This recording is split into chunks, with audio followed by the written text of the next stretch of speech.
Bonsoir à tous. Alors on commence ce nouveau jeudi de l'écologie sur le thème des arbres en ville. Merci à tous de vous être déplacés, d'être venus en présentiel nous retrouver pour cette fabuleuse table ronde.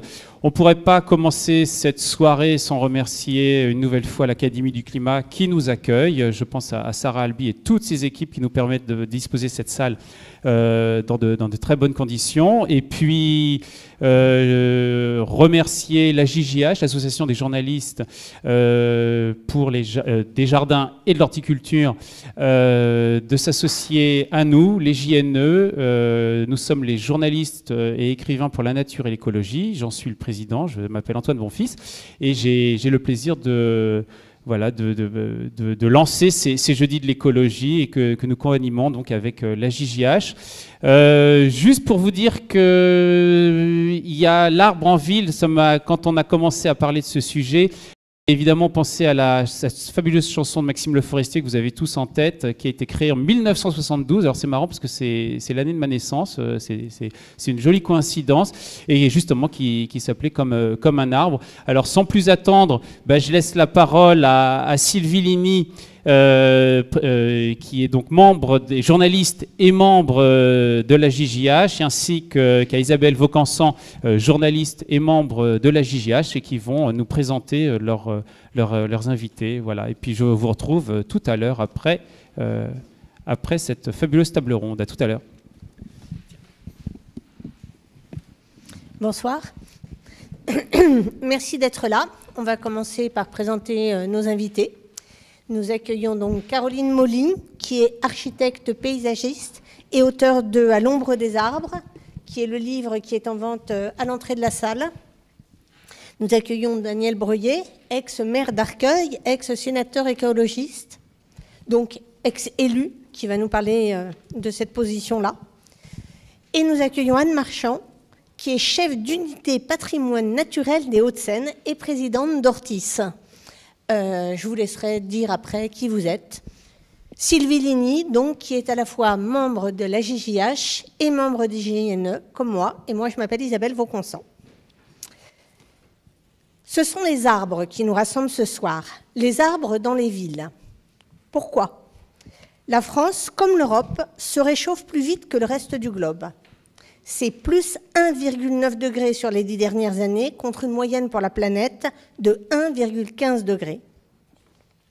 Les projections climatiques montrent un réchauffement de 2 degrés à l'horizon 2030, plus 4 en 2100, et c'est attesté par le Haut Conseil du climat. Selon ONU Habitat, les villes comptent pour 78% de la consommation énergétique mondiale, et produisent plus de 60% des émissions de gaz à effet de serre. Pourtant, elles représentent moins de 2% de la surface de la Terre. Aujourd'hui, ce dont on va vraiment traiter, c'est de la question de l'habitabilité des villes. Les rues imperméables, les revêtements sombres, la densité du bâti emmagasinent la chaleur la journée et la restituent la nuit. La concentration des activités humaines aggrave naturellement le phénomène. Dans une ville comme Lyon, le nombre d'épisodes de canicule pourrait plus que tripler pour atteindre 36 jours par an en 2070, avec des pics à près de 50 degrés. Paris, qui se réchauffe plus vite que le reste du monde, prévoit un réchauffement d'environ 3,8 degrés, et c'est une étude qui a été faite par la ville de Paris en 2021, d'ici la fin du siècle. Et c'est un scénario considéré comme intermédiaire. Il y a un scénario qui est plus pessimiste, mais qui reste réaliste, où on envisage plus 6 degrés à Paris d'ici la fin du siècle. Ça veut dire des étés de plus en plus chauds qui attendent les citadins. Dans le scénario moyen, le nombre annuel de jours caniculaires passerait de 22 en 2050 à 34 à la fin du siècle, avec des pics de chaleur à 50 degrés, qui s'imposeront alors aux Parisiens. Bon, je vais arrêter là l'avalanche de chiffres déprimants, et on va poser la question à nos invités. En quoi les arbres sont-ils des atouts pour les villes? Un top chrono, vous avez 1 heure. Je pense qu'il en faudrait davantage encore pour donner les avantages des arbres, je pense. Enfin, on va faire un tour de table et que, à cette occasion-là, présentez-vous un petit peu plus en détail également. Et donc, la première question que l'on souhaitait vous poser à chacun, c'était, pour vous, c'est quoi un arbre en ville? Est-ce qu'un arbre en ville est si différent d'un arbre à la campagne? Est-il différent d'un arbre en forêt? D'un arbre sauvage? Est-ce que c'est un arbre domestiqué? Voilà, c'est quoi pour vous? On va commencer avec vous, Caroline Molly. Bonsoir. Ça marche? Oui. Bonsoir et merci d'être là. Alors, je suis moi-même, comme l'a dit Isabelle Vauconstant, je suis architecte paysagiste et j'ai eu la grande chance de pouvoir travailler pendant une quinzaine d'années dans le cadre du ministère de l'Environnement sur un programme de protection et de valorisation de l'arbre d'ornement. À l'époque, on appelait ça l'arbre d'ornement. L'arbre en ville, l'arbre dans les jardins. Et partant d'une situation assez catastrophique sur les arbres en général en France, le résultat des 30 Glorieuses, élagage, massacrage, bon, évidemment priorité à la circulation, à l'automobile et au béton.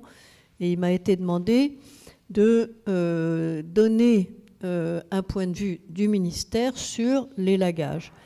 Et donc j'ai commencé par là, par m'intéresser à l'élagage. Il n'y avait plus aucune compétence en France, plus d'école, plus rien du tout. On a été chercher en Angleterre et on a créé les premières écoles d'élagueurs, puis des écoles d'arboriculteurs, puis des écoles d'ingénieurs arboristes, Voilà, donc il y a maintenant aujourd'hui des compétences, ce qui est déjà pas mal. Et ayant travaillé dans ce cadre-là, j'ai eu pas mal de chance de pouvoir faire des études sociologiques, historiques, paysagères, phytosanitaires sur les arbres d'ornement. Et j'en ai, à la suite de ça, avec des expositions, des plaquettes, des machins, etc., j'ai commis un premier livre qui s'appelait L'urbanisme végétal, puis repris ce livre sous le titre de Des arbres dans la ville, qui a été publié chez Actes Sud. Et comme la situation ne s'améliorait toujours pas, à mon point de vue, je me suis poussée, oui, mais pour réécrire un troisième livre, pour répondre à cette question qui nous inquiète tous les uns les autres, que peuvent les arbres dans la ville et qu'est-ce qui se passe actuellement en termes de politique publique sur les arbres? Est-ce qu'ils seront à même de nous apporter la fraîcheur qu'on attend d'eux? Alors, qu'est-ce qu'un arbre? En ville. En ville. Oui. Qu'est-ce qu'un arbre en ville? Alors, un arbre en ville, c'est un arbre qui ne rapporte rien du tout. C'est-à-dire que ce n'est pas un arbre de forêt dont on peut tirer du profit pour du bois. Ce n'est pas un arbre de haie. Ce n'est pas un arbre de bosquet. Ce n'est pas un arbre fruitier. C'est un arbre qui est planté traditionnellement et historiquement pour le plaisir. Et le plaisir, c'est la fraîcheur, l'agrément, l'ombre, la beauté, l'esthétique de la ville. Et j'ai réfléchi avec ce livre sur l'appellation qui pourrait désigner cet arbre en ville. L'arbre hors forêt, c'est pas beau. L'arbre d'ornement, ça fait un peu trop décor. L'arbre ci, l'arbre ça. Et j'ai trouvé que le terme de arbre de compagnie était celui qui se rapprochait le plus de ce que moi je ressens des arbres dans la ville. En fait, ce sont des compagnons de tous les jours qui nous apportent rien sinon du plaisir. On peut parler aussi de l'apport plus quantitatif en termes d'oxygène, etc. Mais je veux dire, moi, en tant qu'esthète, c'est vraiment l'ombre. C'est pour ça que j'ai appelé mon livre « L'ombre des arbres ». C'est ça, c'est le bonheur d'être à côté d'un arbre et sous un arbre. Ok, poésie. Daniel Breuiller. Alors, vous, c'est avec un autre regard, hein, je vous laisserai vous présenter aussi plus longuement que ce que Isabelle a pu en dire. Et vous, c'est avec le regard et l'œil de l'élu, qui n'est pas du tout dans la même temporalité que celle des arbres. Non, les élus ont en théorie un cycle de vie plus court que les arbres. Et je dis en théorie parce que je connais des élus qui ont quand même des durées d'activité assez importantes. Et hélas, les arbres, et notamment les arbres en ville, mais pas seulement, ont tendance aujourd'hui à avoir des cycles de vie raccourcis, assoiffés qu'ils sont ou malmenés qu'ils sont dans leur biotope. Donc, qu'est-ce qu'un arbre en ville pour un élu ? Ouais. Juste, vous pouvez vous présenter ? Donc Daniel Breuillet, j'étais une vingtaine d'années maire de la ville d'Arcueil, qui est pas loin d'ici, banlieue sud, une ville qui vient de réouvrir la Bièvre, la seule rivière se jetant en Seine, de toutes les rivières franciliennes. J'ai été également vice-président du département du Val-de-Marne et sénateur, mais je vais peut-être parler de mon expérience de vice-président de la métropole du Grand Paris, puisque c'est un peu le sujet qui nous anime, le sujet des métropoles, de leur vivabilité, dans lequel j'occupais les fonctions en charge du développement naturel, de la nature en ville et de l'agriculture urbaine, et qui m'a donné un regard. Donc, en fait, l'arbre en ville, pour les élus, il y a à peu près autant de regards qu'il n'y a d'élus, et parfois des regards qui peuvent être ceux où on se dit qu'au fond, l'arbre est un aspect du décor, comme un mobilier urbain, comme un geste architectural, etc. Et d'autres qui, peut-être à l'autre bout de la chaîne de la considération, le regardent comme un élément du vivant, comme un élément aussi porteur de la biodiversité et porteur peut-être de la vivabilité de la ville. C'est évidemment, ma position est évidemment celle-là. Et je voudrais dire comment j'ai présenté un jour à la naissance de la métropole du Grand Paris le sujet majeur pour la plupart des élus qui étaient là, et serons-nous la métropole la plus rayonnante du monde ? Est-ce que nous pouvons être la métropole, même plutôt que rayonnante, d'ailleurs c'était plutôt attractive du monde ? Et donc nous recevions énormément de projets de développement très importants. Et un jour, j'ai présenté une délibération en disant, écoutez, on m'a proposé une innovation technologique de premier plan. Ça absorbe du CO2, ça dégage de l'oxygène, ça diminue les surchaleurs urbaines et ça apporte du bonheur aux gens. Ça lutte contre les inondations et c'est breveté depuis des milliers et des milliers d'années. Ça s'appelle des arbres. Ça tombe jamais en panne et ça râle pas. Voilà. Et ça s'appelle des arbres. Et on a fait adopter un plan arbre. Enfin, aujourd'hui, beaucoup de collectivités ont un plan arbre. Mais la seule chose que je voudrais dire, c'est que je m'intéresse aux arbres et je m'intéresse d'abord aux écosystèmes qui leur rendent la vie possible et agréable. Parce qu'un jour, Francis Allais me disait « Les arbres en ville souffrent trop pour que je m'y intéresse ». Je lui ai dit « Mais moi, c'est aussi parce que les humains souffrent autant que je m'intéresse aux arbres en ville. Et il faut bien s'intéresser à leur donner de meilleures conditions de vie aussi, pour eux et pour nous. Et puis aussi pour le sujet de la biodiversité. J'en profite pour une page de publicité. La métropole a commis cet arbre avec le joli titre que vous évoquez de Maxime Le Forestier, « Un arbre dans la ville ». Ce n'est pas un ouvrage sur les arbres, bien qu'on y montre des arbres remarquables. C'est un ouvrage sur la biodiversité dans la métropole. Et je pense que lorsqu'on parle des arbres dans la ville, il faut penser les arbres dans l'espace du vivant et pas uniquement les arbres en tant que sujet, mais bien les arbres à l'intérieur des écosystèmes qui les nourrissent et qui leur permettent de nous rendre la vie agréable. D'accord, merci Daniel. Je pense qu'on y reviendra un petit peu plus tard en disant effectivement un arbre mobilier ou un arbre écosystème. Donc ça, on y reviendra. Et on parlera des forêts urbaines notamment, avec ce qualificatif un peu... Bon, bref. Anne Marchand. Bonsoir. Merci de m'avoir invité à participer à cette table ronde. Alors, pour me présenter, j'ai envie de vous dire que d'un point de vue technique, je suis ingénieur, mais comme vous avez cité Francis Allais, moi aussi que j'aime beaucoup, dans les échanges qu'il a, je dirais, avec nous, les professionnels de la nature en ville et notamment du service public, il nous décrit comme les gens qui font le plus beau métier du monde. Et ce plus beau métier du monde, c'est tout simplement de planter des arbres. C'est ce qu'on essaye de faire au mieux. Et je dirais que pour me présenter, toute ma carrière aujourd'hui tourne autour des arbres. J'ai fait des études d'abord dans le domaine forestier, donc plutôt voilà, pour acquérir des connaissances dans la sylviculture. Je me suis intéressée justement après à l'arboriculture urbaine, où j'ai démarré ma carrière justement comme gestionnaire d'arbres. J'ai travaillé pendant une dizaine d'années pour la ville de Versailles. Voilà. J'ai repris des études encore pour m'intéresser aux arbres, et là des études d'historienne, donc plutôt pour s'intéresser justement dans le cadre de la connaissance des paysages ou de l'histoire tout simplement aussi. Comment dire, des jardins au niveau national, et je me suis intéressée pour mon mémoire de master sur les allées d'arbres. Voilà, donc en faisant un espèce de panorama et un petit tour du monde entre justement les évolutions, l'installation des arbres en ville qu'on a débuté notamment à Paris au milieu du 19e siècle avec les travaux d'Alphand, voilà, qui a institué justement ce paysage arboré qu'on connaît aujourd'hui dans Paris.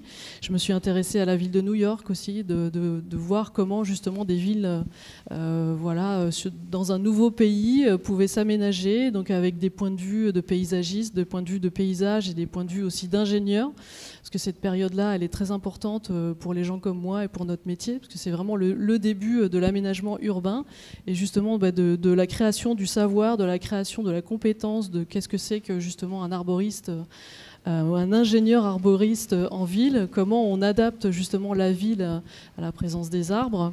Voilà, dans ma carrière et à cette occasion, en travaillant toujours à la ville de Versailles, j'ai pu avoir le prix national de l'arbre aussi. Donc ça, c'est une récompense qui est donnée par le Conseil national des villes et villages fleuris à toutes les collectivités en France. Donc c'est un prix qui existe depuis 1989. Donc elle a été récipiendaire en 2004. Donc c'est une reconnaissance aussi des savoir-faire et des méthodes de travail qu'on essaye de mettre en place. Et aujourd'hui, je m'intéresse plus à l'arbre dans le milieu naturel, puisque je m'occupe de patrimoine naturel. Donc c'est l'arbre justement même en ville qui se développe dans un milieu naturel, parce que même en ville on a encore quand même des espaces de nature qui existent. Donc le département des Hauts-de-Seine est propriétaire et gestionnaire du parc de Sceaux. Donc là on a une collection et des plantations d'arbres qui sont assez remarquables en termes de patrimoine auquel on fait très attention. Voilà, je dirais qu'aujourd'hui, nous, je représente aussi, je dirais, une des plus, comment dire, l'ensemble des techniciens, des ingénieurs et des responsables de patrimoine de nature, d'espaces de nature en ville. On a la chance de pouvoir faire ce métier, on se donne beaucoup pour faire au mieux. Bien sûr, aujourd'hui, il y a des débats par rapport à ces questions-là. Aujourd'hui, l'arbre est un bien commun, il y a un travail d'intérêt général. Toutes ces questions-là à se poser par rapport à sa place, par rapport aussi aux enjeux de société, puisqu'aujourd'hui, on est passé de l'ornement justement à l'infrastructure verte. On travaille plutôt sur ces aspects-là aujourd'hui. Donc, comme on a fait des routes, des infrastructures pour pouvoir bouger, aujourd'hui, on crée aussi des infrastructures vertes pour que l'humain puisse bouger dans de bonnes conditions. Adoucir aussi forcément le climat de la ville, faire en sorte que les habitants en milieu urbain aussi aient plus de bien-être. Et je dirais que l'aspect culturel, moi qui est quelque chose qui est déterminant dans ma carrière et aussi très important à l'arbre, c'est à peu près, je dirais peut-être le premier, quand on habite en ville, le premier élément vivant, entre guillemets non humain, en dehors des animaux domestiques, qu'on peut rencontrer en fait dans son paysage urbain. Donc c'est un élément de repère qui est très important. Voilà, il marque les saisons. Quand on a, je sais pas, différentes sensations dans sa vie ou dans sa journée, on peut se référer à des arbres. Enfin, en tout cas, moi, c'est quelque chose à laquelle je suis assez sensible. Donc, les arbres résonnent en nous comme quelque chose, je ne sais pas si c'est Francis Allais qui disait ça, mais en tout cas du fait qu'on est à un moment devenu des bipèdes, qu'on est descendu des arbres, peut-être entre guillemets, et que ce lien qu'on a, qui est inconditionnel aujourd'hui et multiculturel avec l'ensemble des humains, c'est quelque chose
les arbres et Francis Salé, ça c'est insupportable.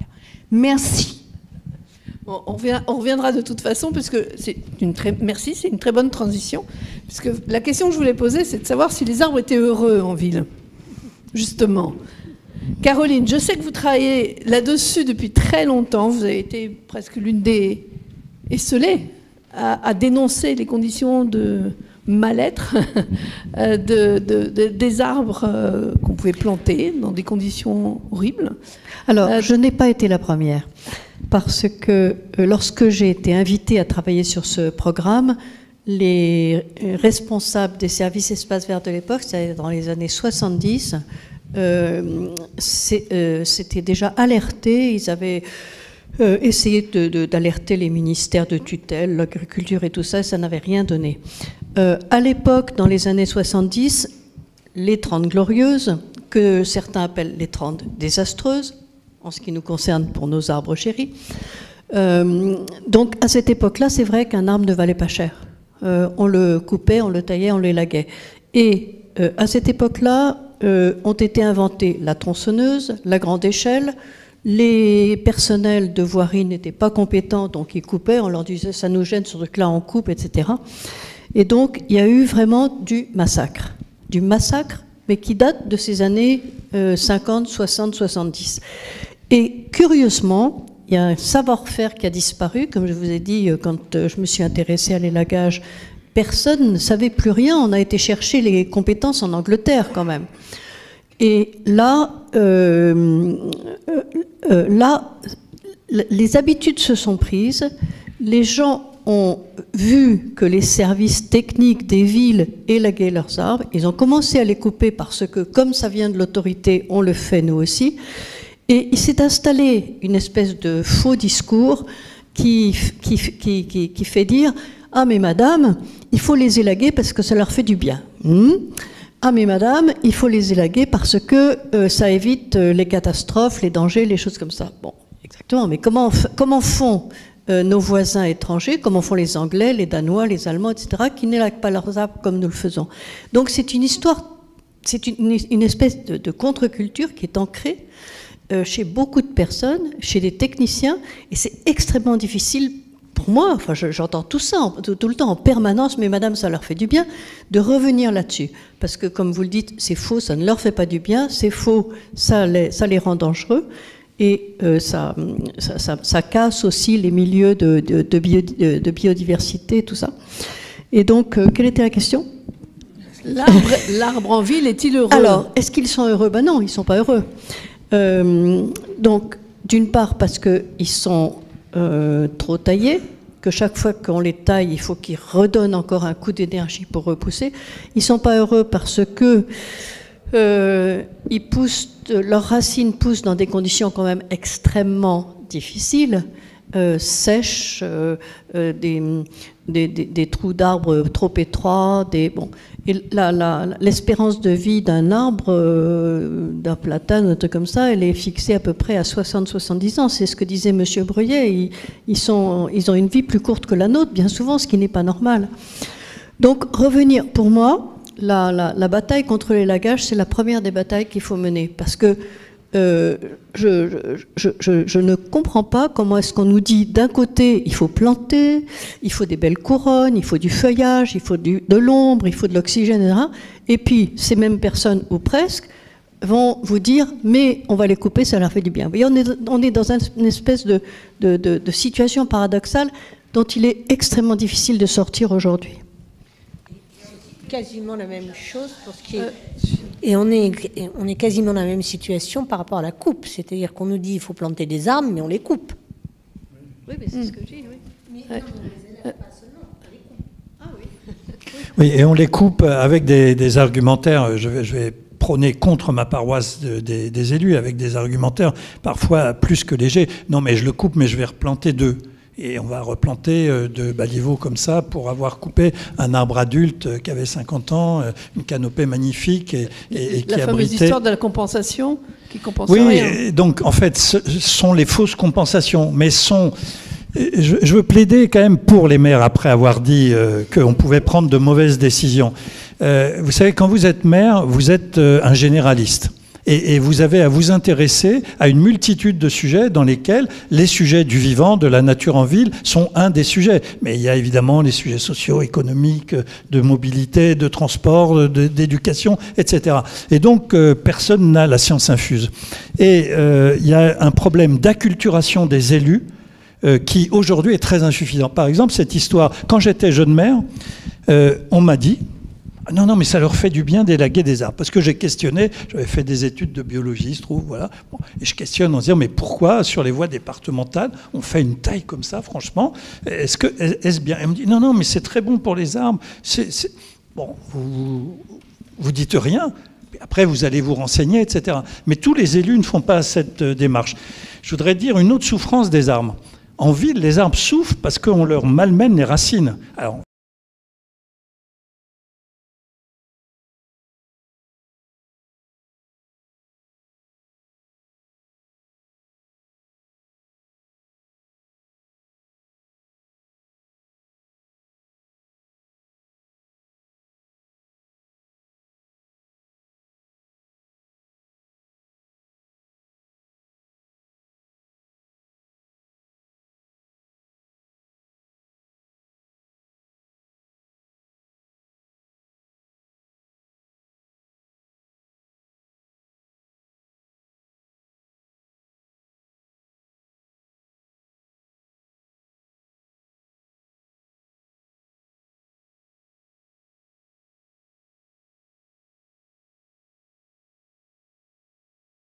culturation des élus et des services municipaux, parce que les services des parcs et jardins connaissent ça par cœur, mais c'est moins vrai des services de voirie, c'est moins vrai. Donc il y a une bataille des compétences et il y a une question d'acculturation collective. Et je vais finir avec un contrepoint. Les arbres en ville vivent parfois mieux que dans les forêts où ils sont élevés pour être utilisés en monoculture, etc. Il suffit de se promener, de voir l'état des forêts après des années de sécheresse, comme on vient de voir. Souvent en ville, on a la chance d'avoir un patrimoine d'arbres assez diversifié, qui du coup a une capacité de robustesse accrue, peut-être par cette diversification du végétal qui existe moins dans les forêts. Francis Allais ne les appelle pas des forêts d'ailleurs, mais des élevages d'arbres, mais qui existent moins dans beaucoup de nos forêts recensées comme telles. Donc les arbres en ville parfois vivent très bien, et dans ce livre, il y a quelques-uns des arbres remarquables qui existent sur cette métropole francilienne, qu'on regarde plutôt pour les tours de la Défense que pour ces arbres remarquables, mais il y a de magnifiques arbres dans beaucoup des territoires métropolitains, et il faut y veiller comme à la prunelle de nos yeux pour ce qu'ils sont, pour ce qu'ils nous apportent et pour ce qu'ils apportent au reste du vivant. Vénérable citoyen. Plantes et Cités, vous avez cité justement cet organisme.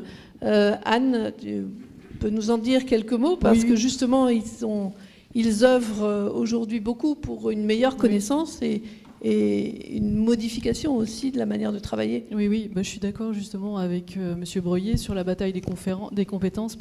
C'est vraiment un de nos fers de lance, je dirais, dans l'association Ortis, puisque je dirais que l'arboriculture ornementale, on a encore beaucoup de choses à apprendre. Ortis, c'est qui? Alors Ortis, c'est l'association des responsables d'espaces de nature en ville. Donc on représente plutôt les services techniques et d'ingénierie.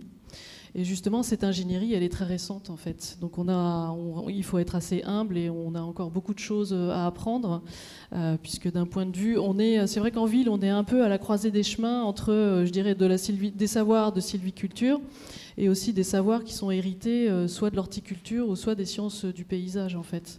Donc on est un peu dans cet interstice-là.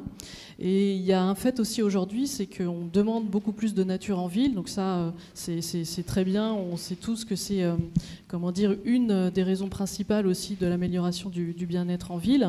La compétence des arboristes, aujourd'hui, il n'y a pas beaucoup d'écoles en fait qui forment ces personnes-là.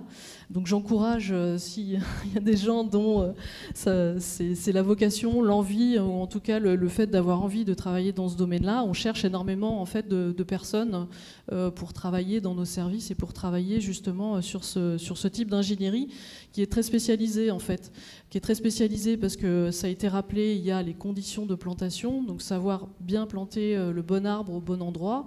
Aujourd'hui, on se pose aussi des questions de climat, on se pose des questions aussi de microclimat par rapport à la ville pour essayer d'adapter une palette végétale du mieux possible. Et ça, effectivement, Plantécité, qui est donc un centre d'ingénierie qui regroupe à la fois... Donc c'est une association à la base qui est très intéressante parce qu'elle permet de bâtir des programmes de recherche, de confronter ces programmes de recherche avec à la fois donc, des gens de l'art, on va dire, donc ingénieurs, techniciens, spécialistes, des scientifiques, mais aussi des élus. Donc c'est vraiment un espace de dialogue et d'échange où on parle de choses, je dirais, techniques, mais concrètes, opérationnelles, pour tester des solutions, savoir si ça marche, si ça ne marche pas.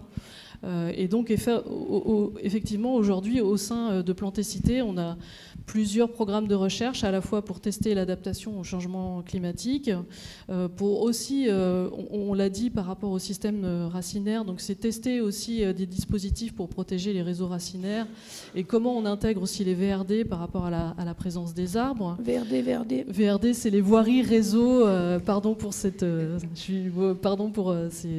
acronymes, mais c'est tout ce qui concerne en fait le savoir d'aménagement et de gestion de la voirie, des eaux pluviales aussi. À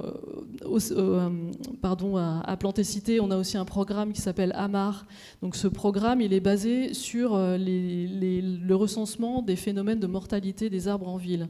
Donc ça veut dire qu'à chaque fois qu'on a des arbres qui meurent, dans ce programme, on a tout un questionnaire, des référencements et l'interrogation aussi de spécialistes, en quelque sorte de docteurs pour arbres, pour savoir qualifier en fait si c'est des conditions climatiques qui sont responsables de la mort des arbres ou si c'est une pathologie, parce que ça arrive aussi, même si les arbres poussent très bien, comme n'importe quel humain aussi, peuvent être confrontés à des maladies. Donc c'est vraiment de distinguer tout ça, d'avoir un point de vue scientifique.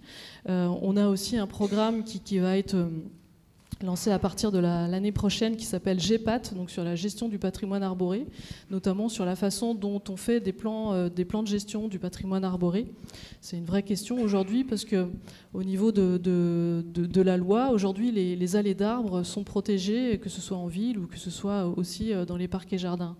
Donc elles sont protégées et ça veut dire que quand on est obligé de faire ou quand on a des coupes d'arbres à faire, il faut aujourd'hui le justifier. Donc c'est une législation qui est intégrée au niveau de l'État. Donc ça veut dire que chaque propriétaire qui veut abattre un arbre à un moment donné est obligé de le justifier au niveau de la préfecture. Donc c'est une nouvelle instruction. Oui, public, oui. Oui, sachant quand même que les villes outrepassent très largement la loi et très régulièrement, et qu'elles le font en toute illégalité. Alors, ça, je ne répondrai pas sur ce point de vue-là, mais ce que je veux dire, en fait, c'est qu'aujourd'hui, d'un point de vue technique, le rôle des compétences et l'organisation en fait, de nos savoir-faire et la façon dont on les met en œuvre sur le terrain, je dirais qu'aujourd'hui, ça va dans le sens de l'amélioration du service, dans l'amélioration des compétences et dans l'amélioration du savoir-faire scientifique. Il y a beaucoup de choses encore à connaître sur l'impact justement des élagages, sur l'impact de la biodiversité, puisque les écosystèmes en milieu urbain sont quand même très récents aussi. Donc tout ça, ça s'analyse. On fonctionne dans des systèmes d'amélioration continue. Et aujourd'hui, je dirais qu'avec tous ces savoir-faire, le nombre de techniciens et de responsables qui existent aujourd'hui fait que on est dans un travail qui progresse malgré tout, malgré le fait qu'effectivement il y a des choses sans doute qui sont moins bien faites, je dirais. En somme, quand même, aujourd'hui, il faut aussi s'interroger sur l'évolution de la ville et comment on fait la ville, comment on l'aménage. Et du coup, pour le patrimoine qui existe, c'est aussi de s'interroger sur la valeur qu'on peut donner aux arbres. Ça, c'est des questions aussi qui sont étudiées. Et ces questionnements, ils ne peuvent pas être juste gérés par... c'est collectif, en fait, aujourd'hui. Donc ça doit faire partie de projets de démocratie participative et de projets comme ça qui permettent, en fait, de remettre l'arbre au centre, effectivement, de s'interroger en fait sur les paysages qu'on a réalisés, la protection patrimoniale, tous ces sujets-là sont très intéressants, en plus de l'aspect technique aussi à étudier aujourd'hui. Daniel, on parlait tout à l'heure de charte de l'arbre. Vous disiez qu'il y en avait dans presque toutes les villes, les chartes de l'arbre, enfin dans beaucoup de villes. Et moi, j'habite dans une ville où il y a une magnifique charte de l'arbre. Il y a même des promesses de planter plein d'arbres, 5 000, 10 000, enfin on ne sait plus où mettre les chiffres. Mais on abat des arbres qui ont 80 ans. Qu'est-ce qu'on a sous des prétextes fallacieux? Alors en général, les arbres commencent par être gênants, après ils sont malades, après ils sont encore plus malades, puis quand ils n'ont pas eu une maladie, quand on n'a pas pu prouver une maladie, on leur en trouve une autre. Après ils sont dangereux et enfin pour finir, ils sont abattus. Et en fait, personne ne sait pourquoi. Ils sont parfois abattus nuitamment pour être sûr qu'il n'y a pas de citoyens qui viennent s'y opposer. Et vous avez, hélas, raison. Je pense qu'il y a vraiment une question de hiérarchie des priorités. Tout à l'heure, vous évoquez Paris à 50 degrés, qui est un travail de recherche qui a été fait par les équipes parisiennes sur les risques climatiques réels. Ce ne sont pas des risques de dramatisation excessive, ce sont des risques réels. Et comment on vit dans une métropole à 50 degrés?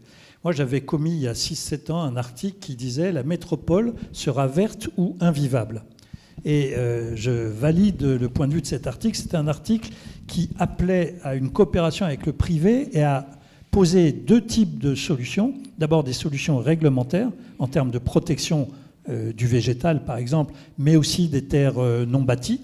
Donc d'avoir une protection absolue et de dire on ne doit rebâtir que sur les espaces déjà bâtis et plutôt désimperméabiliser. Il y a 81 des 131 communes de la métropole parisienne qui sont carencées en espaces verts, qui ont moins de 10 mètres carrés d'espace vert par habitant, norme internationalement reconnue. On peut la discuter, mais ça dit quelque chose. Et ce sont aussi, d'ailleurs, dans ces 81 villes, mais quasiment dans les 131 villes de la métropole, que nous connaissons des surchaleurs urbaines de plus 3, plus 4, voire plus 6 degrés. Au passage, tout à l'heure, on parlait des services des arbres sur le service qui tempère les chaleurs extrêmes. Aujourd'hui, beaucoup de foyers s'équipent de climatiseurs dans la métropole. Presque tous les immeubles tertiaires, en tous les cas ceux qui ont quelques années, sont équipés de climatiseurs. On a eu un incident grave sur un réseau électrique francilien qui a été lié à une surconsommation en période estivale. Tout le monde croit qu'on consomme beaucoup d'énergie l'hiver pour se chauffer. On en consomme plus aujourd'hui l'été pour se rafraîchir. Si chaque foyer francilien est équipé d'un climatiseur, au plus 4, plus 5 ou plus 6 degrés, vous en rajoutez minimum 2 à 3 degrés. C'est-à-dire que s'il n'y a pas de solution par la climatisation apportée au problème de surchaleur, et donc où est la solution pour que la métropole reste vivable? Elle est dans une renaturation la plus importante possible et la plus profonde possible. Elle doit donc associer le public, que vous représentez au nom des techniciens, que je représente comme élu, mais aussi le privé, qui a d'ailleurs une capacité, 80% de la ville est le fait du privé, de construction privée. Donc c'est très important d'avoir à la fois un entraînement à la bonne volonté, il y a des labels biodiversité, il y a des organismes évidemment du paysage, de l'horticulture, etc., qui militent pour progresser dans l'aménagement de la ville. Mais c'est très important aussi pour moi d'avoir des règles et des financements. Donc moi, dans mon appel, je proposais modestement, comme on a créé le 1% culturel Malraux, enfin à l'époque, il y a je ne sais pas combien, 60 ans, on crée de 1% pour que la culture soit partout. Moi, j'avais proposé un 5% nature, c'est-à-dire de dire que tout projet de construction immobilière ou d'aménagement doit consacrer à minima 5% de son budget, soit à la renaturation sur place, soit à un fonds de renaturation de la métropole parisienne. Donc je crois que si on ne prend pas la mesure des changements climatiques qui sont devant nous, là je parle de l'intérêt des humains, mais les arbres ont d'autres intérêts pour d'autres strates du vivant, pour d'autres éléments de la biodiversité. Mais pour nous humains, simplement pour nous, si on veut que cette capitale, puisque c'était le thème, soit attractive, rayonne au plan international, eh bien il faut qu'elle soit vivable. Et Alphand a fait à Paris un progrès inimaginable, magnifique, mais aujourd'hui, je pense que nous sommes devant la même exigence de saut qualitatif. Donc commençons par préserver tous les espaces non bâtis. Soutenons, c'est très bien les villes qui ont des programmes de plantation, mais à condition qu'on ne vienne pas les gâcher en massacrant des arbres qui ne demandent qu'à vivre. Il y a des exemples, on peut construire et considérer. Avec Plantécité, on avait fait une journée à Créteil avec la métropole du Grand Paris. On parlait de cette question de donner une valeur aux arbres en fonction de leur âge et des services écosystémiques qu'ils rendent. Donc, peut-être en prenant comme critère la largeur du tronc ou je ne sais quoi. Enfin, bon, je laisse les professionnels décider de ça. Moi, j'étais assez hésitant parce que donner une valeur au vivant, c'est toujours... il y a une ambiguïté derrière cette chose-là. Après tout, on peut se dire, les gens qui ont pas mal d'argent, bah, si ça coûte 10 000 € d'abattre un arbre, c'est pas grave, dans le bilan immobilier, j'abats mon arbre. Alors qu'il faut commencer, comme dans toute séquence écologique, par éviter avant de compenser. Donc éviter d'abattre un arbre avant de se demander si on va le compenser. Donc je pense qu'il faut des outils financiers. Ce 5% visait à donner des moyens à la métropole du Grand Paris pour se renaturer à l'échelle du défi qui est devant nous, du défi climatique, mais aussi du défi de la biodiversité. J'insiste parce qu'on en parle très rarement. Le vivant, c'est très important. Et pas seulement les arbres, également les insectes. Toutes les villes ont maintenant des ruches, mais les abeilles ont besoin de se nourrir. Enfin, voilà. Donc, moi, je suis aujourd'hui un ardent défenseur du vivant. Et je dis vive les arbres et vive le vivant, qui est la condition pour nous-mêmes d'une vie heureuse dans cette métropole. Bon, merci pour ce plaidoyer en faveur des arbres. Mais, alors, effectivement, les effets d'annonce sur on plante 1000, 10 000, 1 million. Hein, on est au million maintenant d'arbres. Mais on les plante comment, ces arbres? On vérifie après qu'ils restent vivants. Est-ce qu'on les plante aujourd'hui différemment? Est-ce qu'on est obligé de les planter différemment aujourd'hui? Et quels sont les accompagnants de l'arbre? Il ne va pas faire le boulot tout seul, je suppose, l'arbre. Donc, il y a quoi comment on plante aujourd'hui? Comment on fait en sorte que cette renaturation soit couronnée de succès et soit pas un échec, parce qu'on va s'apercevoir au bout de quelques années que la moitié des arbres qui faisaient partie de ce million ont disparu.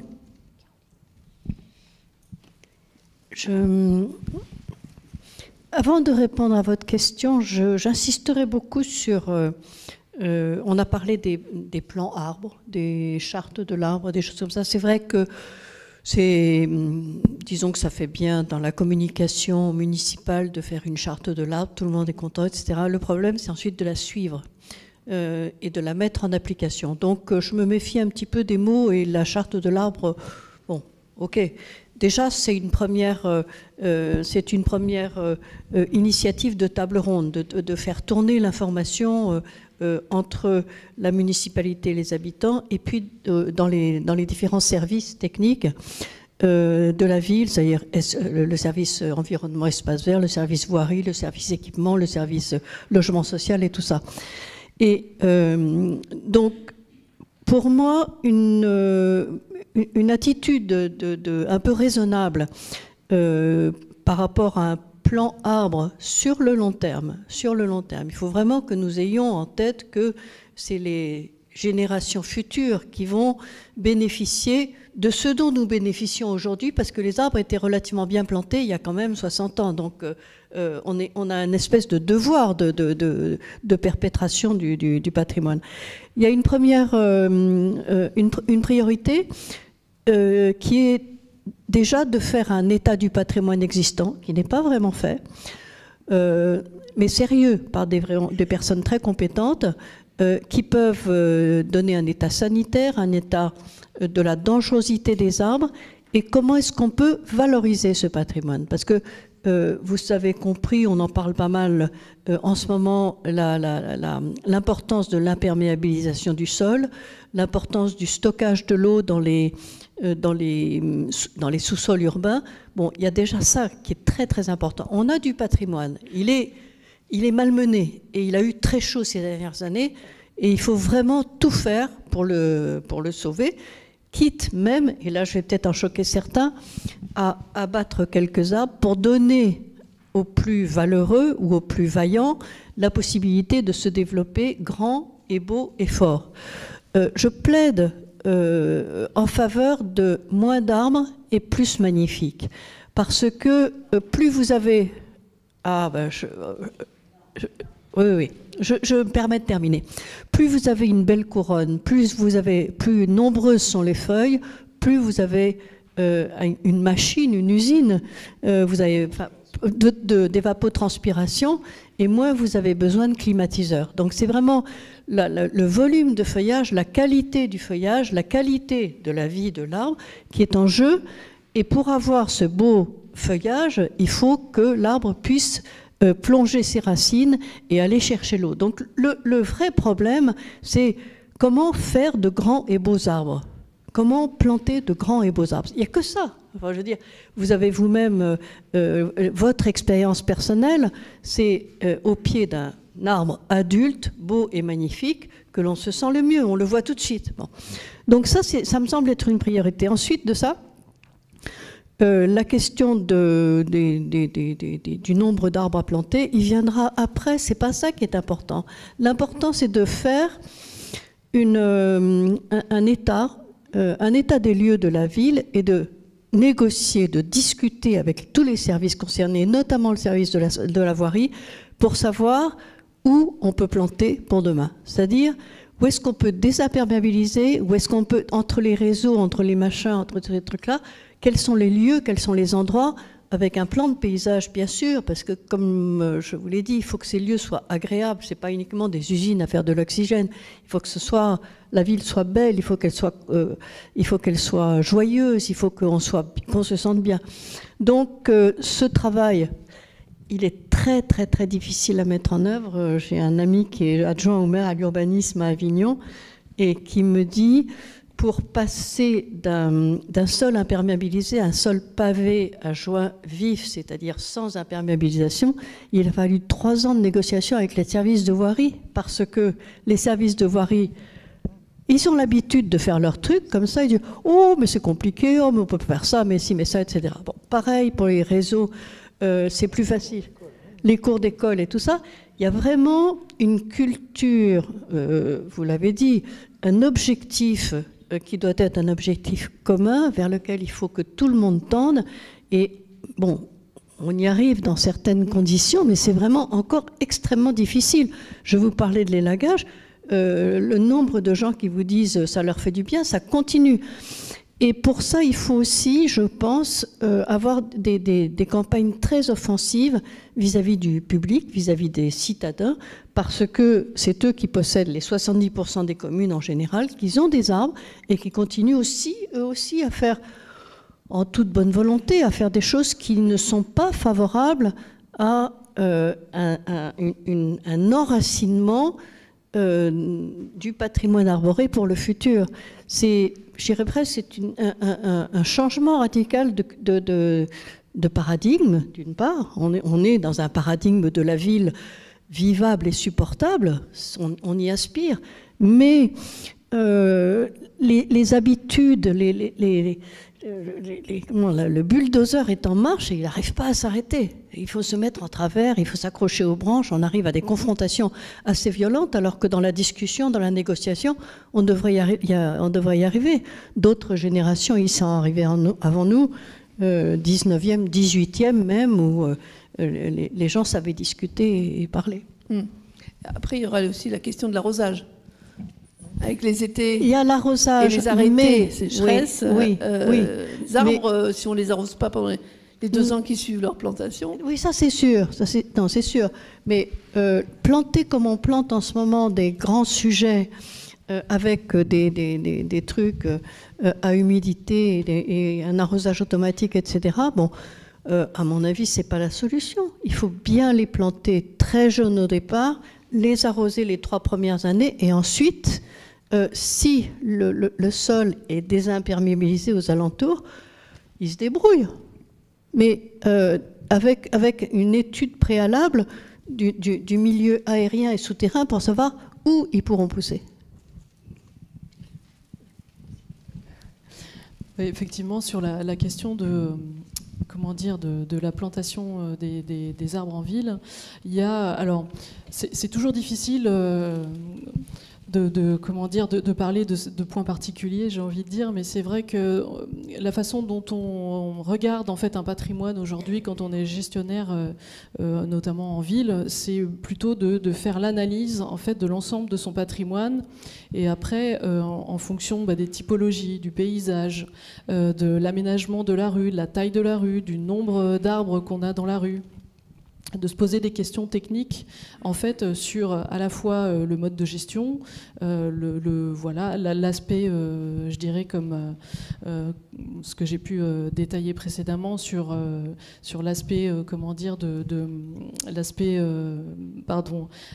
du suivi de l'état des arbres. C'est des questions qu'on se pose à l'échelle d'une ville et de son ensemble et d'un périmètre en fait. Et pour ce faire et pour ce type d'études, il y a des indicateurs et des ratios qui sont assez intéressants aujourd'hui qu'on étudie, parce que c'est vrai qu'on a la chance aussi, et notamment depuis le Covid, l'information sur le repérage et notamment sur l'analyse d'images satellites, ça nous permet en fait de progresser, par exemple sur ce qu'on appelle les pourcentages de canopée ou les pourcentages en fait de surface végétale qu'on peut avoir sur une ville. Donc c'est des ratios qui sont très importants parce que vous l'avez déjà dit, mais c'est vrai que les gestionnaires publics gèrent à peu près 30% du patrimoine en général d'une ville, et donc 70% est plutôt sur le volet privé. Mais à l'échelle d'une ville, quand on calcule par exemple des îlots de chaleur ou l'étude, l'aménagement et la conception d'infrastructures vertes, notamment par rapport à la transition écologique, on le fait avec l'ensemble de la surface qui existe sur la ville. Donc on prend tous les espaces, en fait, à la fois l'espace public et l'espace privé pour pouvoir calculer ça. Et il y a un ratio qui se développe depuis quelques années qui pour nous est très intéressant, c'est ce qu'on appelle donc le 3-30-300. Donc le 3, c'est sur le volet service écosystémique, donc un être humain, c'est bien pour son bien-être qu'il puisse voir depuis sa fenêtre au moins 3 arbres. Le 30%, c'est sur l'aspect de la surface d'ombrage qu'on peut avoir dans une rue. Donc 30% d'ombrage, c'est un bon ratio. Et le dernier ratio, c'est 300 mètres. Donc ça veut dire la distance la plus intéressante pour un habitant en ville pour avoir accès à un espace de nature et un espace arboré. Donc c'est vrai qu'aujourd'hui, avec ces éléments-là, et notamment aussi avec des éléments, parce qu'on s'intéresse aussi à des études qui sont faites par l'Organisation mondiale de la santé, qui aussi nous indique des ratios de mètres carrés d'espace de nature disponibles pour l'ensemble des habitants. Donc on est autour aujourd'hui de 10 à 15 mètres carrés.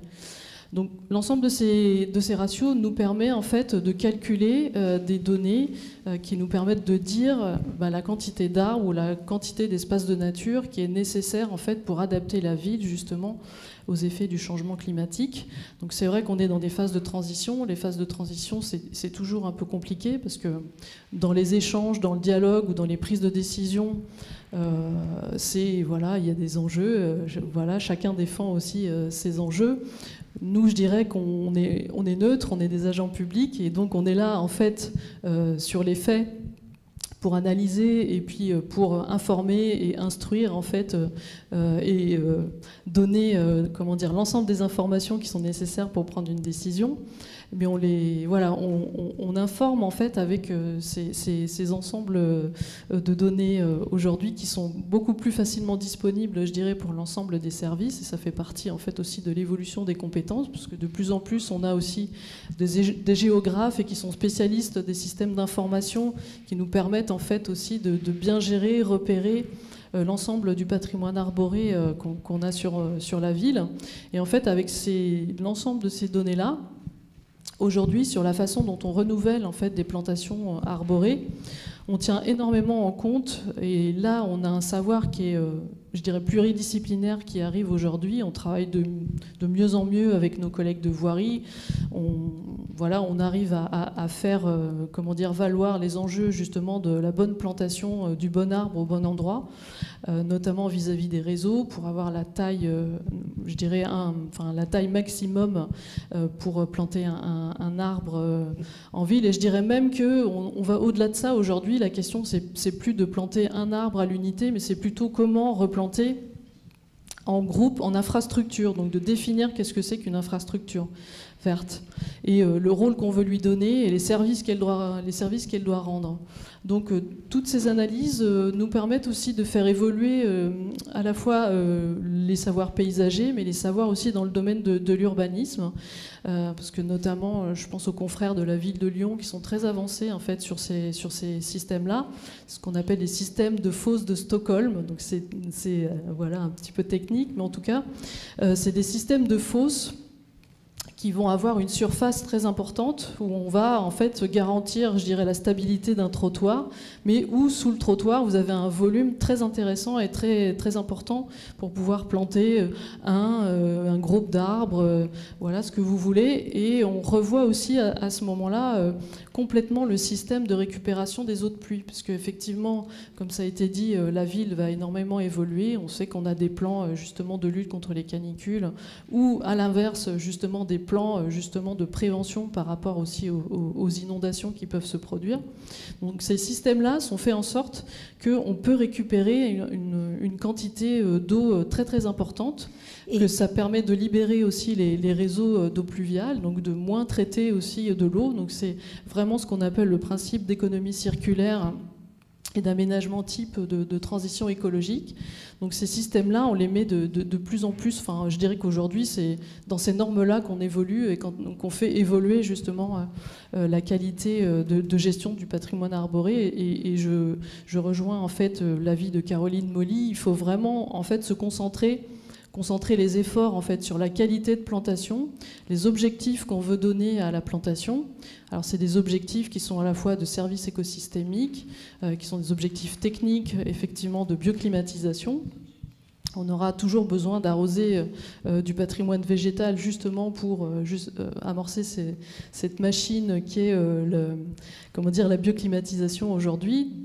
De produire de l'ombre aussi, comme je vous l'ai dit, par rapport aux 30% qui sont importants, 30% d'ombrage qui sont importants dans une rue.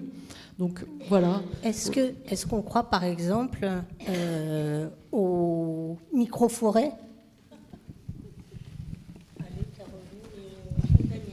Non, mais là, il y a des gens beaucoup plus compétents que moi. Moi, je vois des collègues qui plantent, Miyazaki, c'est ça, des plantations très denses, en disant que tout ça va pousser plus fort, etc. Moi, j'ai pas un avis de technicien, mais franchement, je pense que le sujet qui est devant nous, c'est d'abord un sujet de penser la ville de demain. C'est-à-dire qu'aujourd'hui, on ne peut pas faire un projet d'aménagement si on ne se demande pas comment il vivra en 2050. Et cette question-là, on ne se la pose jamais assez quand on est maire. Et notamment dans le rapport à la nature, pour une raison majeure, c'est que la nature, qui rend d'énormes services écosystémiques, on vient de les évoquer succinctement, ne paye pas de droit à construire. Et du coup, elle perd beaucoup.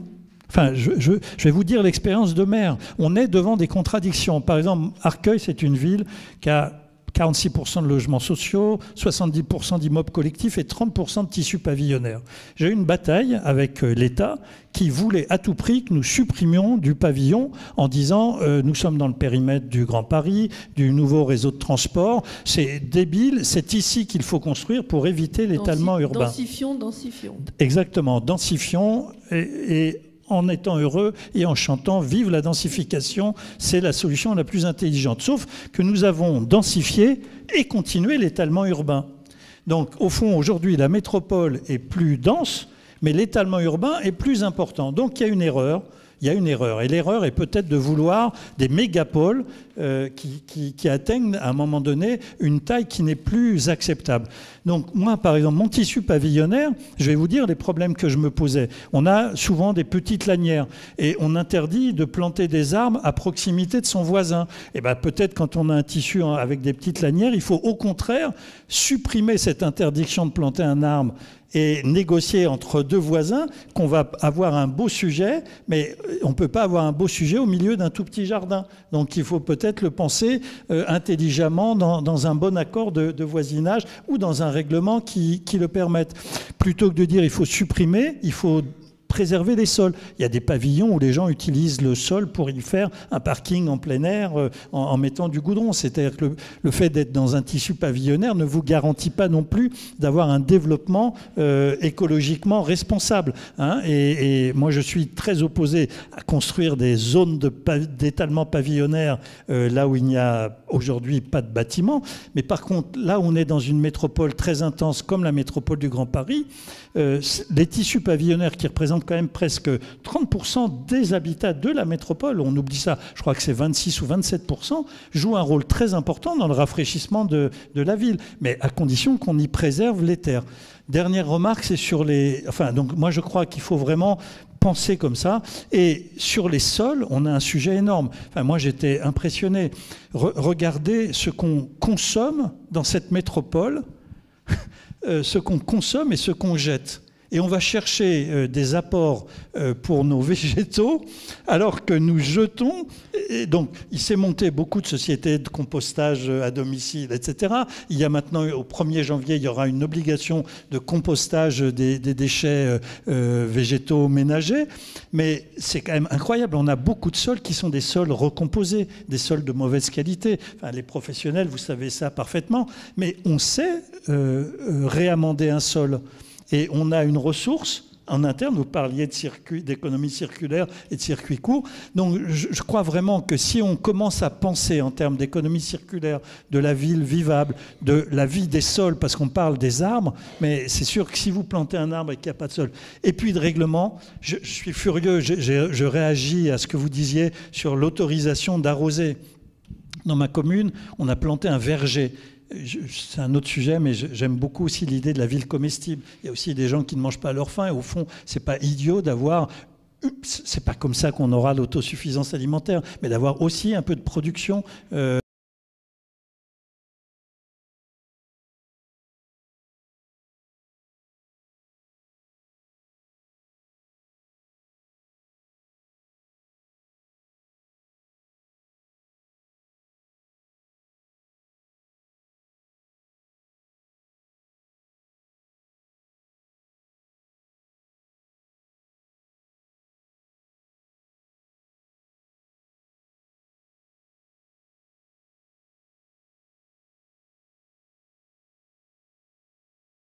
mon successeur et je lui ai dit, écoute, tant pis, tu déroges, mais enfin, vaut mieux lutter contre les fuites sur les canalisations et autoriser l'arrosage des arbres que laisser mourir des arbres qu'on a plantés par défaut d'arrosage. Vous êtes convaincu, donc très bien, mais je voudrais revenir sur la temporalité de ces espaces de nature où on a parlé donc de, même si la vie des arbres est un peu raccourcie en ville, 70 ans, c'est quand même pas mal de mandatures de maire. Et comment on fait pour qu'un espace de nature gagné sur le minéral dure mandature après mandature? Alors, moi, je vais vous dire, je suis très confiant là-dessus. Parce qu'en fait, les élus, tous, quel que soit leur bord, sont très sensibles à la demande de leurs concitoyens. Oui, mais ça, c'est du marketing. Non, non, non, je ne parle pas de marketing. Aujourd'hui, il y a des collègues qui font des conneries monstrueuses en allant abattre des arbres magnifiques ou en leur coupant les racines pour construire un bâtiment qui passera d'un arbre qui a 200 ans. Et on va, bon, je ne donnerai pas d'exemple et je ne citerai pas la ville de Saint-Maur puisque j'ai dit que je ne la citerai pas. Mais franchement, donc moi je signe toutes les pétitions pour sauver les arbres. C'est très important de sauver les arbres. Mais à chaque fois que vous abattez un arbre, aujourd'hui, vous avez une manifestation dans la ville. Vous avez des gens qui pétitionnent, qui se mobilisent. Ils ne gagnent pas toujours, hélas, mais ils gagnent souvent. Et cette pression ne va pas cesser de croître, parce que nos concitoyens sont beaucoup moins bêtes que ce que certains collègues ne pensent. Ils ont aussi compris qu'on était rentré avec l'Anthropocène dans une nouvelle ère, et que cette ère, pour qu'eux-mêmes s'y sentent bien, il fallait qu'ils aient des espaces de nature. Et le Covid a été très précieux. Vous vous rappelez qu'on a interdit l'accès aux parcs. On a interdit l'accès au parc pendant la crise du Covid. Mais les gens... Enfin, moi, je suis maire d'une ville très populaire. Il y a des gens qui vivent dans des hôtels sociaux avec des enfants, 3 mômes dans une chambre de 9 mètres carrés. Mais c'est monstrueux de leur interdire d'aller dans les espaces de nature de la ville. Et donc, aujourd'hui, tout le monde a compris. Et regardez, à chaque canicule, vous avez n'importe quel endroit boisé. Toutes les villes ouvrent la nuit les parcs parce que c'est le seul endroit où on va avoir un gradient de température les jours de canicule à peu près acceptable. Donc, moi, j'ai confiance dans la mobilisation des citoyens. Vous parliez de démocratie participative. Je crois que les gens doivent prendre en main. Je pense que les professionnels sont en train de gagner la bataille de l'acculturation, professionnels publics et privés. De plus en plus d'élus comprennent. Je vais vous dire une anecdote. Quand je suis rentré à la métropole du Grand Paris, j'étais le seul vice-président écolo. Et j'avais développé l'idée qu'il fallait aussi soutenir les abeilles. Donc on m'appelait Maya l'abeille. Il y avait, de temps en temps, j'entendais bzz, bzz quand je prenais la parole. Enfin, bon, c'est comme ça. La politique n'est pas toujours que sympathique. Et je suis parti 4 ans après. Non, c'est pas le seul métier. Hein. D'ailleurs, c'est pas un métier. Mais je suis parti 4 ans après et des collègues dont certains faisaient bzz, bzz, sont venus me demander, dis donc, tu crois qu'on pourrait replanter C'est-à-dire que la bataille qu'on a menée dans cette métropole pour faire comprendre que le sujet de la nature en ville n'était pas un sujet d'agrément, ni un sujet accessoire, mais que c'était un sujet essentiel, je pense avoir marqué des points avec l'appui des adjoints maires de chacune des villes qui bataillaient dans leur ville, etc., avec l'appui surtout des demandes sociales des citoyens. C'est-à-dire que pourquoi... Dernière anecdote, excusez-moi, je suis trop long, mais j'ai travaillé avec 2 grandes sociétés immobilières à leur demande, après avoir publié cette tribune qui disait « il faut que les promoteurs payent donc 5% pour la nature ». Je me suis dit, je vais au salon de l'immobilier, je vais recevoir des cailloux. Non, non, j'ai été invité à passer devant leur staff, parce qu'en gros, ils m'ont dit 2 choses. D'abord, nos mômes nous accusent d'être des bétonneurs et de leur pourrir leur vie demain. Les 2 patrons des 2 grosses sociétés m'ont dit la même chose. Tu vas avoir des enfants très écolos. Enfin, voilà. Deuxièmement, on ne trouve plus de jeunes ingénieurs. Ils ne veulent plus venir bosser chez nous parce qu'ils veulent du travail. Et troisièmement, nos clients, ils veulent des choses plus vertes. Donc, ils m'ont dit, en gros, nous, on vous fait confiance. Si vous, les élus, c'est à vous d'exiger. Parce qu'on sait faire beaucoup mieux quand on construit des immeubles. On pourrait faire beaucoup mieux que ce qu'on fait. Sauf qu'on fait pour répondre, et quel est le critère d'évaluation de tout projet d'aménagement urbain? C'est le montant des droits à construire versés. Parce que c'est aussi ce qui finance les politiques sociales des villes, éducatives, de création d'équipements, voire de création de parcs. Mais donc, si on ne les met pas à contribution, si on n'a pas des règles d'urbanisme qui imposent 30% de pleine terre libre à la parcelle, etc., eh bien, on perdra. Mais moi, j'ai confiance dans nos concitoyens pour exiger de leurs élus. Et les élus sont très sensibles à la voix de leurs concitoyens, qui est aussi celle de la réélection. Voilà. Oui, ben, voilà. Il y a beaucoup de confrontations là. Caroline, vous vouliez... J'ai des choses à dire. Oui, je partage effectivement. En ce moment, il y a énormément d'agitation sur la question des abattages des arbres. Ça, on sent que la colère monte vraiment très fort. Sur les élagages, un peu moins. Par contre, on a évoqué, enfin, moi j'ai parlé de la vision à long terme d'une gestion patrimoniale du patrimoine existant et du patrimoine à venir. Nous avons évoqué aussi quelque chose d'extrêmement important, c'est maintenir au maximum la végétation en place quand on fait une opération immobilière. Et là, les citadins arrivent peut-être souvent trop tard, la machine est partie. J'ai encore en tête une amie qui est docteur des arbres, arboriste reconnue, et qui m'a dit, tu sais pas, Caro, j'ai eu un appel, c'était pour une maison de retraite, pour construire une maison de retraite à Valence. Quand même, il fait pas très froid là-bas, hein. Les étés sont plutôt chauds. Et sur le terrain de cette maison de retraite, il y avait un magnifique platane. Et ben non, on a abattu le platane pour construire la maison de retraite. Mais avant d'abattre le platane, l'architecte est venu voir Madame Docteur Arbre et lui a dit, un platane de 150 ans, oh mais on va le déplacer.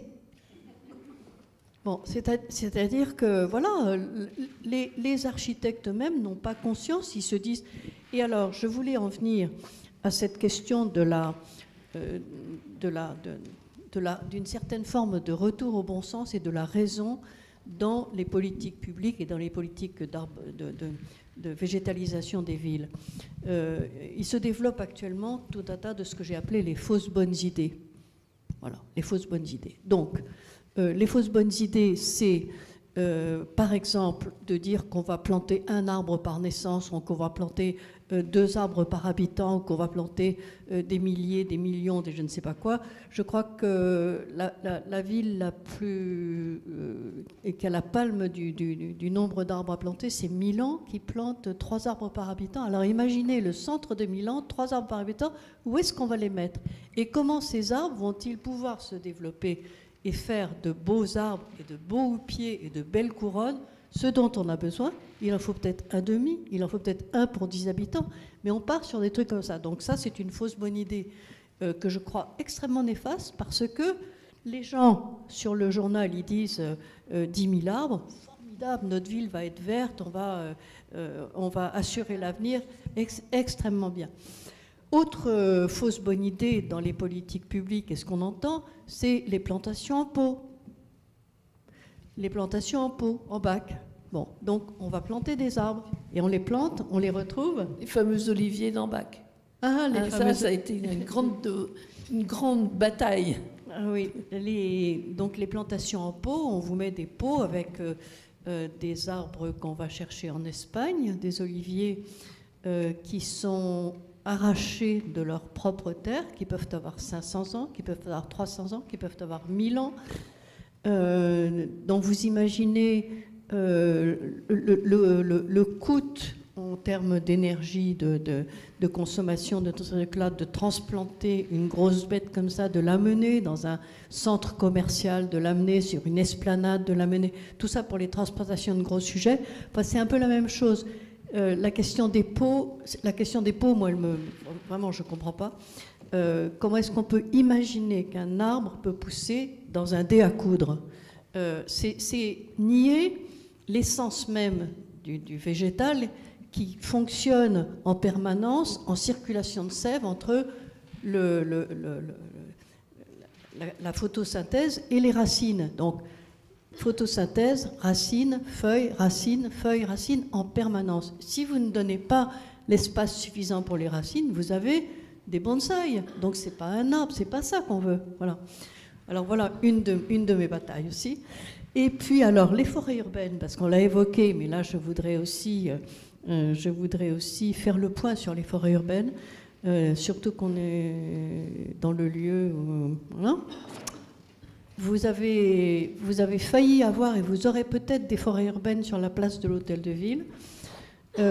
La forêt urbaine, pour moi, c'est une espèce de label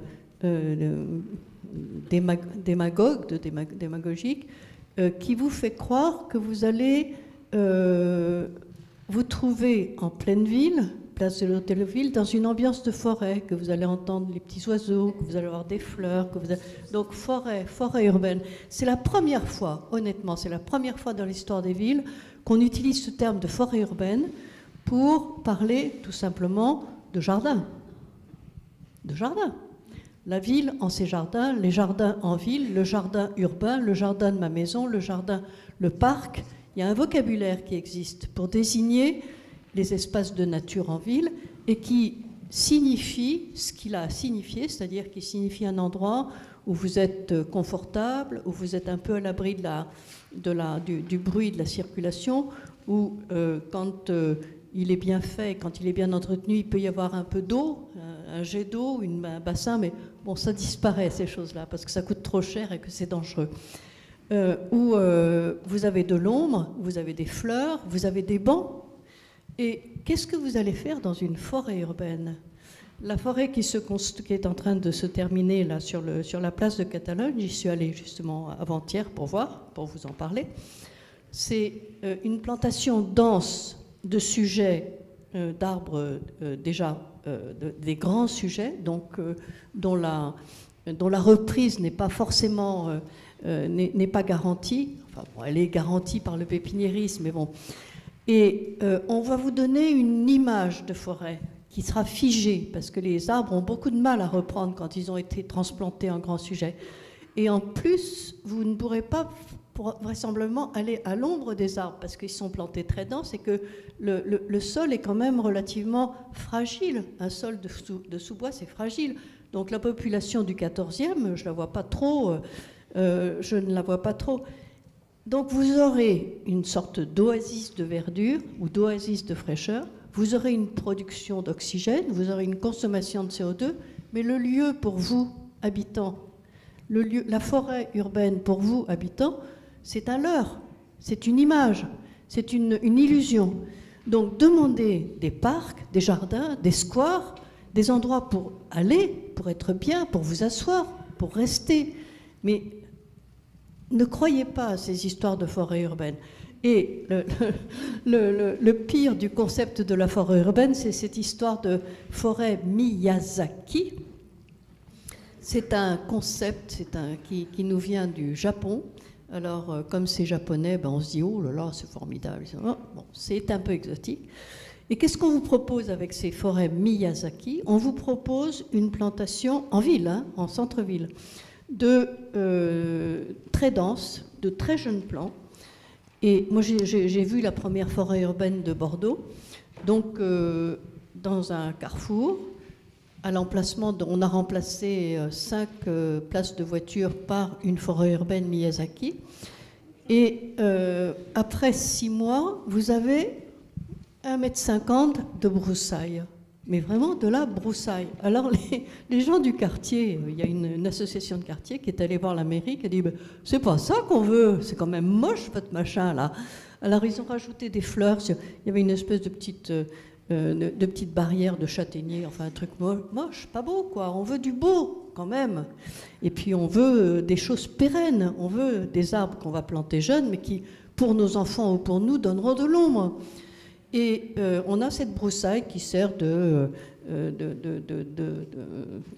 cachara, quand c'est pas pour les chiens. Donc, je conclus. Les fausses bonnes idées, c'est la forêt urbaine, les arbres en bac, l'élagage, la densité, excès de densité. Et je crois que c'est tout. Ça en fait déjà 4, c'est pas mal. Donc faites attention quand on vous fait des promesses comme ça, regardez-y de très près. Oui, je voulais en fait justement parler du concept aussi de sobriété qui est quand même assez important aussi aujourd'hui à prendre en compte dans les décisions et dans les aménagements qu'on peut aujourd'hui réaliser en ville, notamment donc, sur l'intérêt, la qualité des végétaux qu'on replante aussi aujourd'hui, puisque comme voilà, vous le voyez, on l'a bien dit dans ce débat, aujourd'hui l'ensemble, je dirais, des collectivités ou des villes sont en compétition justement pour avoir des végétaux, justement pour réaliser des plans de revégétalisation. Donc c'est vrai que nous, ce qu'on défend au niveau de notre association, c'est vraiment l'instruction la meilleure possible, de défendre en fait notre système d'ingénierie, de donner en fait la meilleure information, la meilleure instruction possible pour prendre des décisions qui sont éclairées et qui peuvent être justifiées à l'échelle de la ville et pour le bien-être des populations. Et ce qu'on arrive à faire en fait aujourd'hui est de plus en plus intéressant. Et j'ai envie de dire en fait que par rapport à ces nouveaux systèmes de gestion qu'on met en place, la qualité du végétal elle est quand même très importante. Donc on l'a dit, c'est de planter le bon arbre ou le bon végétaux au bon endroit. Et c'est vrai qu'il faut faire attention en fait à préserver tous ces végétaux qu'on met en place, parce qu'on a bien indiqué qu'aujourd'hui on avait des contraintes par rapport aux arrêtés de sécheresse. Donc effectivement, il faut vraiment prendre soin et mettre en place en fait toute la gestion, tout ce qu'on appelle d'un point de vue technique le parachèvement. Donc c'est la façon dont on va amener les végétaux à bien grandir, à bien croître, à faire en sorte qu'ils développent des ramures conséquentes et le mieux possible en fait en ville. Et ce système-là, effectivement, il s'inscrit vraiment dans la sobriété. Donc de se poser la question sur la taille des végétaux aussi qu'on replante. Donc ça, c'est des choses aujourd'hui, effectivement, sur lesquelles il faut être prudent et il faut faire l'analyse en fait de ces éléments du mieux possible. Et sur la sobriété, ça a été un petit peu dit, et moi j'insiste aussi sur ce sujet-là des sols et des sols urbains. Parce que d'un point de vue scientifique, en fait, aujourd'hui, on est de plus en plus capable, en fait, de rendre des sols urbains qui ont été malmenés effectivement par la construction de la ville, l'âge de la ville aussi, l'âge aussi de l'urbanisme de la ville. On a des programmes qui sont développés, et je pense notamment à la ville de Marseille qui réalise en fait ces essais-là. Aujourd'hui, dans nos processus d'ingénierie, de plus en plus, on met en place, je dirais, des micro-rues, des micro-parcs, des micro-écoles. En fait, on va tester un ensemble de choses, et notamment où on va avoir assez de temps pour voir si les hypothèses qu'on a se valident ou ne se valident pas. Et notamment sur les sols, c'est un sujet qui est très intéressant pour les rendre vivants, des sols urbains pour les rendre vivants aujourd'hui, en réutilisant la matière qu'on a in situ. Donc là, on est encore justement dans ce que j'appelais l'économie circulaire. Donc de constituer à la fois, ce qui est important dans un sol, c'est sa structure et sa composition en termes de terre. Donc on fait des analyses de tout ça. Et on est accompagné justement par des chercheurs, notamment des chercheurs du CNRS. Et pour rendre aujourd'hui les sols vivants, on s'est rendu compte, et notamment Francis Salé l'a bien mis en évidence en fait aussi, c'est que les champignons qu'on appelle des mycorhizes sont hyper importants en fait dans l'activation du fonctionnement des sols. Et l'activation du fonctionnement du sol, c'est quoi? C'est l'incorporation et l'enrichissement des sols par la dégradation de la matière organique, donc tout simplement la chute des feuilles qu'on voit à chaque saison, les feuilles qui se dégradent au niveau du sol. Et donc dans ce système... oui, on aura... Ce que je veux juste dire aujourd'hui, et sur le sujet... Le sol, on pourrait en parler encore pendant des heures aussi. C'est quand même important, parce que c'est vrai qu'on a laissé beaucoup la parole aux gens, pour dire voilà, qu'effectivement, on a beaucoup de choses encore à apprendre. Et je dirais ça fait partie de la pédagogie en fait qu'on doit justement aux gens qui habitent les villes, de comprendre en fait comment on fait ces systèmes-là et comment on les fait évoluer. On a des connaissances en fait aujourd'hui de ces systèmes de mycorhizes qui sont très adaptés et très localement d'une ville, d'une région, d'un climat à un autre. Donc aujourd'hui, on investit tous ces savoir-faire-là. Et vous avez vraiment une relation entre la croissance des arbres et ces systèmes-là. Donc c'est très important aujourd'hui de les étudier. Et pour moi, c'est fondamental en fait de le dire et de faire de la pédagogie aussi auprès des habitants. Merci. Anne, justement, attendez deux secondes. Justement, on a plein de questions à vous poser, mais des questions très courtes et finalement assez précises. Justement, tu parlais de la qualité des sols. C'est quoi la qualité de la terre, la qualité des sols des villes? Elle est plutôt bonne? C'est plutôt mauvais? C'est quoi? C'est difficile de faire des cas généraux. En fait, ça dépend en fait de l'histoire de la ville, parce qu'aujourd'hui, je dirais qu'on a des différences par rapport à l'échelle de la ville. Plus une ville est ancienne, plus elle a été construite, plus en fait on a des sols qui sont, on va dire, pas très intéressants. Et la ville de Paris, par exemple, parce qu'on est parisien, la ville de Paris, elle a plutôt des bons sols, parce ce qui expliquerait qu'on n'a pas finalement ces grands arbres peut-être qui peuvent se développer. En fait, on a vraiment une différence entre comment dire, les parcs aujourd'hui qui ont des sols qui sont constitués parce que ça fait très longtemps qu'ils existent dans la ville, et on a une différence avec les rues où effectivement là, les sols ils changent très régulièrement depuis en fait quelques années. Aujourd'hui on fait beaucoup plus à ça, et c'est pour ça que j'insistais justement sur ces notions de sol vivant qu'on réadapte, et notamment même avec des plantations en place aujourd'hui on peut améliorer les sols de ces manières-là. Notamment dans la rue, pour conserver au maximum les plantations qui sont présentes. Question très... parce qu'on a reçu des questions aussi par Internet. Question très simple, c'est quoi donc on parle d'arbres d'alignement dans les rues, c'est quelle épaisseur de terre sous un arbre d'alignement dans une ville, à peu près? Je réponds aussi. C'est vraiment, ça dépend vraiment des cas en fait. Il n'y a pas, je dirais qu'on se dit depuis, je dirais, une dizaine d'années qu'un volume pour un arbre c'est au moins 10 mètres cubes, mais voilà, au commun des mortels ça ne dit pas forcément grand chose, mais c'est peut-être au moins 1 mètre de terre de profondeur pour avoir des arbres d'une taille raisonnable. Mais voilà, c'est des choses qui ne sont pas, comment dire, ça dépend vraiment des villes, ça dépend vraiment des situations urbaines. Alors, c'est très compliqué. Attends, on va passer la parole juste après à la salle. C'est très compliqué parce qu'un arbre en milieu naturel étend ses racines au-delà de la couronne, une fois, 2 fois, sur 40, 50, 60 cm. Là où la terre est vivante, et là où elle respire, où il y a de l'oxygène et de l'eau. Alors en ville, les responsables des réseaux vous diront que c'est une plaie parce que effectivement, dès qu'ils sentent de l'humidité, ils vont se précipiter sur les trous dans les réseaux, par exemple. Donc, quand il y a, la terre sous le bitume n'est pas très vivante, on peut pas la qualifier de vivante. Donc, il n'y a pas toute une question, je crois, de typologie précise. C'est très difficile. Alors, une question qui est revenue quand même assez fréquemment, pourquoi on a toujours les mêmes essences d'arbres? Alors, notamment à Paris, les platanes, les marronniers, on a très peu d'essences différentes finalement. Alors, je peux répondre là-dessus. C'est vrai qu'on vit un peu sur la palette végétale du 19e. Avant le 19e, c'était beaucoup des ormes.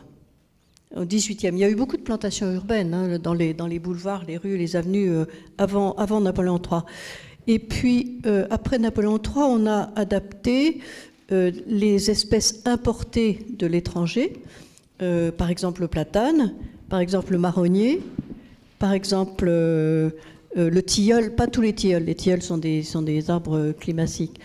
Mais, et puis on s'est aperçu que le platane avait une plasticité, c'est-à-dire qu'il avait une capacité d'adaptation à la sécheresse, à la coupe, c'est un arbre qui pousse quoi que vous fassiez. Et donc on a dit, le platane c'est l'arbre formidable. Jusqu'au moment où on est arrivé à des excès monospécifiques, c'est-à-dire une seule essence, et quand la maladie du platane est arrivée, on s'est dit, ouh là là, mais qu'est-ce qu'on va faire avec cette histoire si elle touche tous nos arbres de ville? Alors, des questions dans la salle. Ah.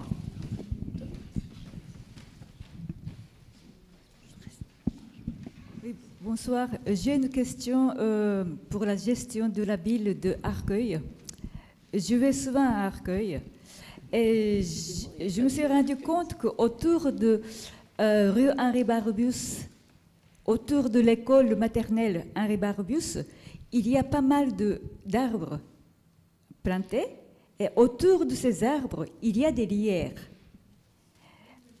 Alors, pour les lierres, il y a des avis qui disent lierre, c'est pas bon pour les arbres parce que ça va manger l'énergie de l'arbre. Il y a les gens qui sont pour, en disant que les lierres protègent les arbres contre la sécheresse et les gels, etc. Et c'est la première fois que j'ai vu les lierres autour des arbres, mais en bas de l'arbre. Et j'ai vu quelques lierres qui montaient vers l'arbre, mais jamais très très haut à Arcueil. Et oui. Comment vous avez eu cette idée de planter des lierres sous les arbres et quels sont les bénéfices?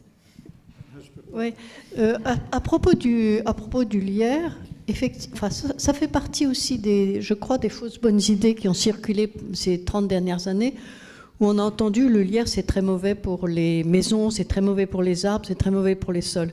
Et on revient sur cette idée. On revient parce que un couvre-sol, c'est-à-dire couvrir un sol de lierre, c'est quand même garder une certaine humidité, garder une certaine ombre. Et une certaine fraîcheur, oui. Et le lierre dans les arbres, j'ai entendu dire qu'il n'y avait pas de compétition entre le lierre et les arbres. C'était voilà, une fausse bonne idée. Alors, justement, pour parler de lierre, il y a effectivement les plantes qu'on aime bien et il y a des plantes qu'on n'aime pas. Les lentes, par exemple, ce fameux arbre qui pousse et qui pousse d'autant plus quand on le ratiboise. Donc c'est quoi? Qu'est-ce qu'il faut en faire de cette élante?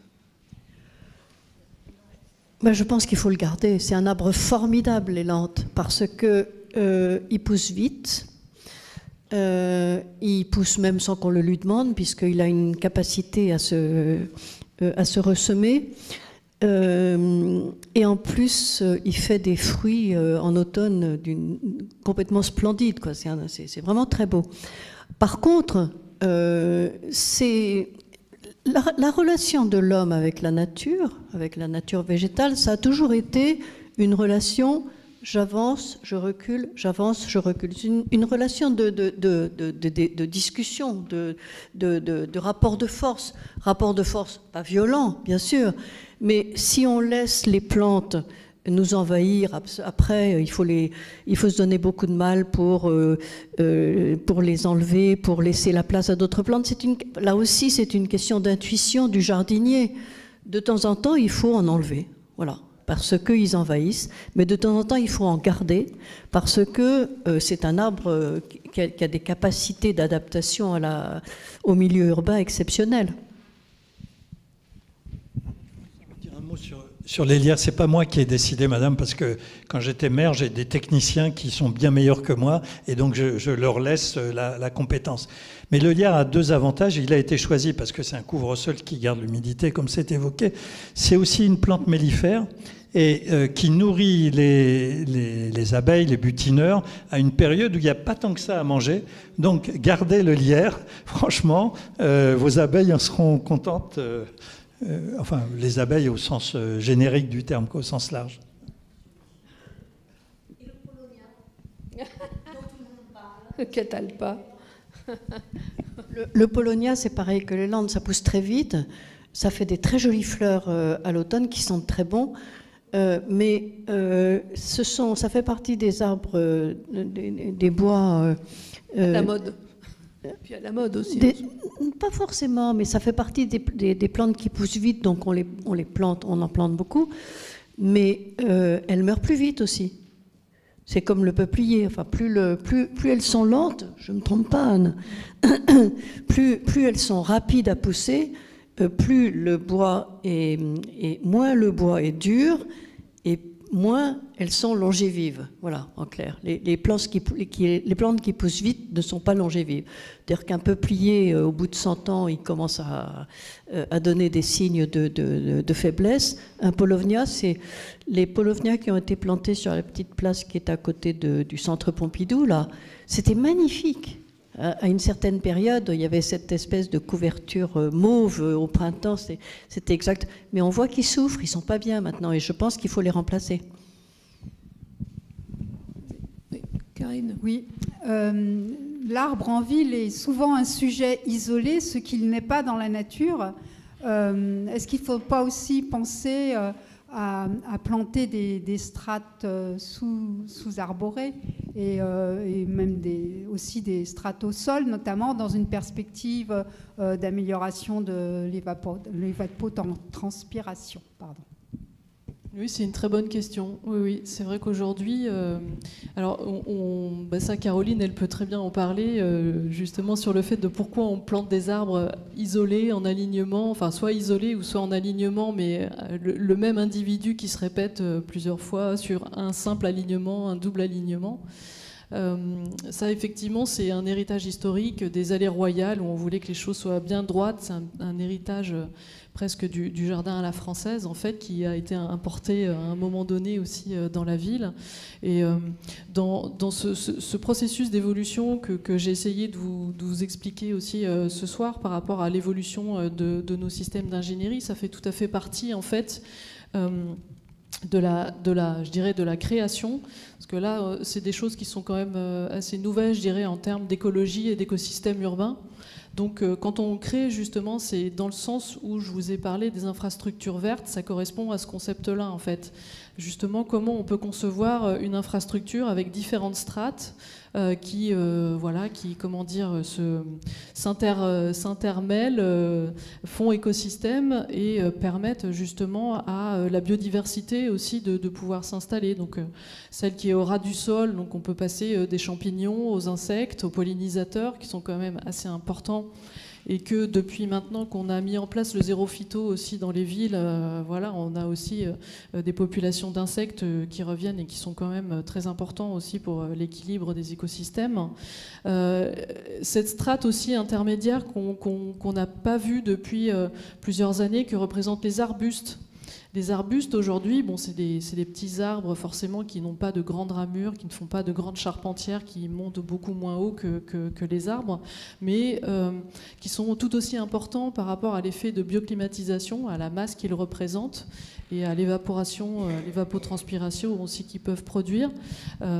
Donc effectivement, dans la nature, on a une structuration sur des écosystèmes qui se sont installés pendant une durée de vie très importante. Et en ville, l'intérêt, il est tout aussi intéressant justement de recréer ces systèmes-là, parce qu'ils rappellent aussi à la fois la nature qu'on peut voir en dehors de la ville, mais ils créent aujourd'hui cette évolution, cette infrastructure qui pour nous et pour moi aussi dans notre travail quotidien, c'est vraiment un objectif majeur en fait, de développer, de déployer en fait ces ensembles-là dans la ville, justement pour permettre de répondre aux enjeux très importants qu'on a par rapport aux effets du changement climatique. Et ils protègent, je dirais même, en plus de faire de l'ombrage, etc.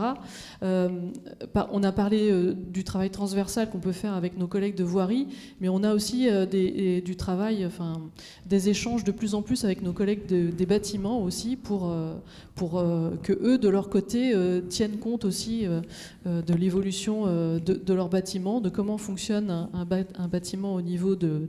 justement, on a parlé de la climatisation.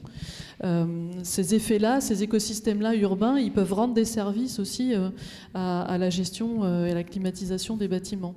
Donc voilà, petit à petit, c'est ce type d'ingénierie et ces infrastructures qu'on développe et qu'on souhaite développer. Donc c'est vrai que moi, travaillant pour le département des Hauts-de-Seine, on est sur une échelle qui est beaucoup plus grande que celle, je dirais, d'une ville moyenne. Mais ça permet... De réinterpréter la caractérisation des paysages, d'inventer aussi un nouvel urbanisme. Il y a des concepts d'urbanisme bioclimatique qui existent aussi aujourd'hui. Donc voilà, on est d'un point de vue donc, de la technique et de la construction. Aujourd'hui, on essaye, nous, par tous les interstices qu'on peut, insérer la nature, insérer du végétal, insérer aussi des sols, en fait toutes les ressources qui sont importantes aujourd'hui pour l'infrastructure verte. Donc on l'a dit, c'est les sols, c'est le végétal et c'est l'eau. Donc c'est avec ces ressources-là qu'on évolue, qu'on fait, qu'on crée des nouvelles pratiques environnementales et qu'on recrée du coup, qu'on améliore ou qu'on met en place ces nouveaux écosystèmes urbains. Tout de suite, une question d'Annaline Prévost, la présidente de la JGH. J'aurais juste voulu que vous... Bon, avec le réchauffement climatique, on peut se dire les espèces qui poussent dans le sud de l'Europe, il suffit de les faire pousser chez nous. Est-ce que c'est ça ou est-ce que c'est plus compliqué? Des oliviers à Paris. Oui. Je pense que c'est une des options possibles. Il y a à cette question du comment adapter la végétation et le patrimoine arboré au réchauffement climatique, ça peut être une réponse. Mais de ce que j'ai entendu de mes amis et collègues, je crois que le plus important aujourd'hui, c'est de donner les bonnes conditions aux arbres que l'on plante, c'est-à-dire de leur donner de la profondeur de sol, c'est le sol qui est important. Là, je rejoins Anne, absolument. Le sol est complètement prioritaire là-dedans. Un arbre qui a chaud, s'il a de l'humidité, peut vivre. C'est la sécheresse du sol qui l'étouffe le plus. Donc, bien planter, les planter jeunes, dans des conditions qui leur permettent de se développer dans un sol qui permet de garder une certaine fraîcheur et une certaine humidité, très important. Après, oui, il faudra penser aux espèces, je ne dis pas tropicales, mais aux espèces du Sud, aux espèces importées d'autres continents, d'autres pays. Je veux dire, ça, on a une vieille tradition en Europe d'importation d'espèces et d'acclimatation, ce qu'on appelle d'acclimatation. Et ça pourra donner des ambiances tout à fait merveilleuses. Je ne sais pas pourquoi les flamboyants peut-être pourront flamboyer à Paris, pourquoi pas. À Nice, on a jacaranda. Voilà, le jacaranda. Voilà, à Nice, on est en train de développer le jacaranda qui a une floraison absolument magnifique, mais profitons-en, bien sûr. Il y a déjà mycocouliers, des mycocouliers, il y en a. Plus, d'accord. Donc c'est normal. Pourquoi créer une contradiction entre un parc et une vraie mini-forêt urbaine? C'est-à-dire, une vraie mini-forêt urbaine, ça signifie qu'il y a des arbres qui sont associés à un écosystème avec les racines, qu'ils créent un vrai micro-écosystème. Les gens, ils peuvent le contempler en passant par un petit sentier ou des sentiers qu'on crée à l'intérieur, mais c'est juste un lieu de passage pour l'humain, parce que c'est un lieu pour donner à la ville beaucoup de biodiversité, d'humidité, etc., etc. Et après, les parcs, on va les régénérer, parce que maintenant, dans les parcs, il y a très peu de prairies, il y a tous les arbres qui sont coupés à cubes, il y a les parcs, actuellement, ils sont sous-développés. Je vais vous répondre sur les forêts urbaines. Vous avez à Paris 2 exemples de forêts urbaines. Il y a la forêt de la Grande Bibliothèque nationale. Bon. Sanctuarisé, on n'a pas le droit d'y pénétrer. C'est le domaine privilégié des chercheurs du muséum et qui vont compter les petites bêtes et tout ça. L'autre forêt urbaine, c'est la petite forêt urbaine qui accompagne la Fondation Cartier, boulevard Arago. Et là, vous avez un jardinier 4 jours par semaine sur moins d'1 hectare de terrain pour entretenir cette illusion de forêt. Ce n'est pas une forêt, c'est une image de forêt. Parce que créer un écosystème de forêt en ville, ce n'est pas possible tout simplement. Ou alors, il faut le créer sur 5 hectares et le sanctuariser. Or, je comprends l'intérêt de développer la biodiversité. Moi, je pense que avant de développer la biodiversité en ville, qui est importante, il faut quand même réfléchir d'où elle vient, cette perte de biodiversité. C'est quand même de l'agriculture et de la disparition des espaces de nature en périurbanité. C'est là la priorité. Il faut qu'elle vienne là. Et c'est pas, à mon avis, je dirais que la densité des villes ne permet pas de développer ces fameux sanctuaires de biodiversité. Oui, attends, excusez-moi, on va, je voudrais juste reformuler un petit peu la question de Madame, mais un petit peu différemment, parce que je pense qu'elle brûle les lèvres quand même de beaucoup de monde. C'est tout à l'heure, Isabelle nous annonçait qu'en 2100, on allait peut-être vers un scénario à plus 6 degrés en ville, avec des 50 degrés ressentis pendant les canicules. Quand est-ce qu'on s'y met pour faire cette canopée parisienne à laquelle on imagine tous, à laquelle on rêve? Il y a des villes en Amérique du Sud qui l'ont fait bien longtemps avant nous, qui se sont lancées dans des canopées. Tout à l'heure, Anne, vous nous parliez justement des fosses de Stockholm. Là, il y a eu des grands projets d'aménagement dans la ville et dans le Grand Paris également. Ces fosses de Stockholm, donc c'est ce grand réseau de canalisation qui permettrait d'accueillir de l'eau, elles ne sont pas là. On a fait des pistes cyclables, on n'a pas fait de fosses de Stockholm. Cette grande canopée qui pourra nous protéger en 2100, on la commence quand? On est en 2023. Je voudrais dire un mot parce que quand j'étais vice-président de la métropole, j'ai fait un choix différent. Votre choix est construit et argumenté. Moi, j'ai fait le choix de dire on est dans un tel déficit, une telle situation de retard qu'il faut soutenir, pour ma part, c'est un choix politique, tous les projets, quels qu'ils soient. Et puis, au fond, on les testera. Ce qu'on doit faire, c'est les accompagner, les analyser et en mesurer la pertinence. C'est vrai aussi, d'ailleurs, pour les essences. Parce qu'objectivement, il y a un problème. On a des essences qui se trouvent mal avec le réchauffement climatique et d'autres qui, sans doute, s'accoutumeront volontiers de la région parisienne.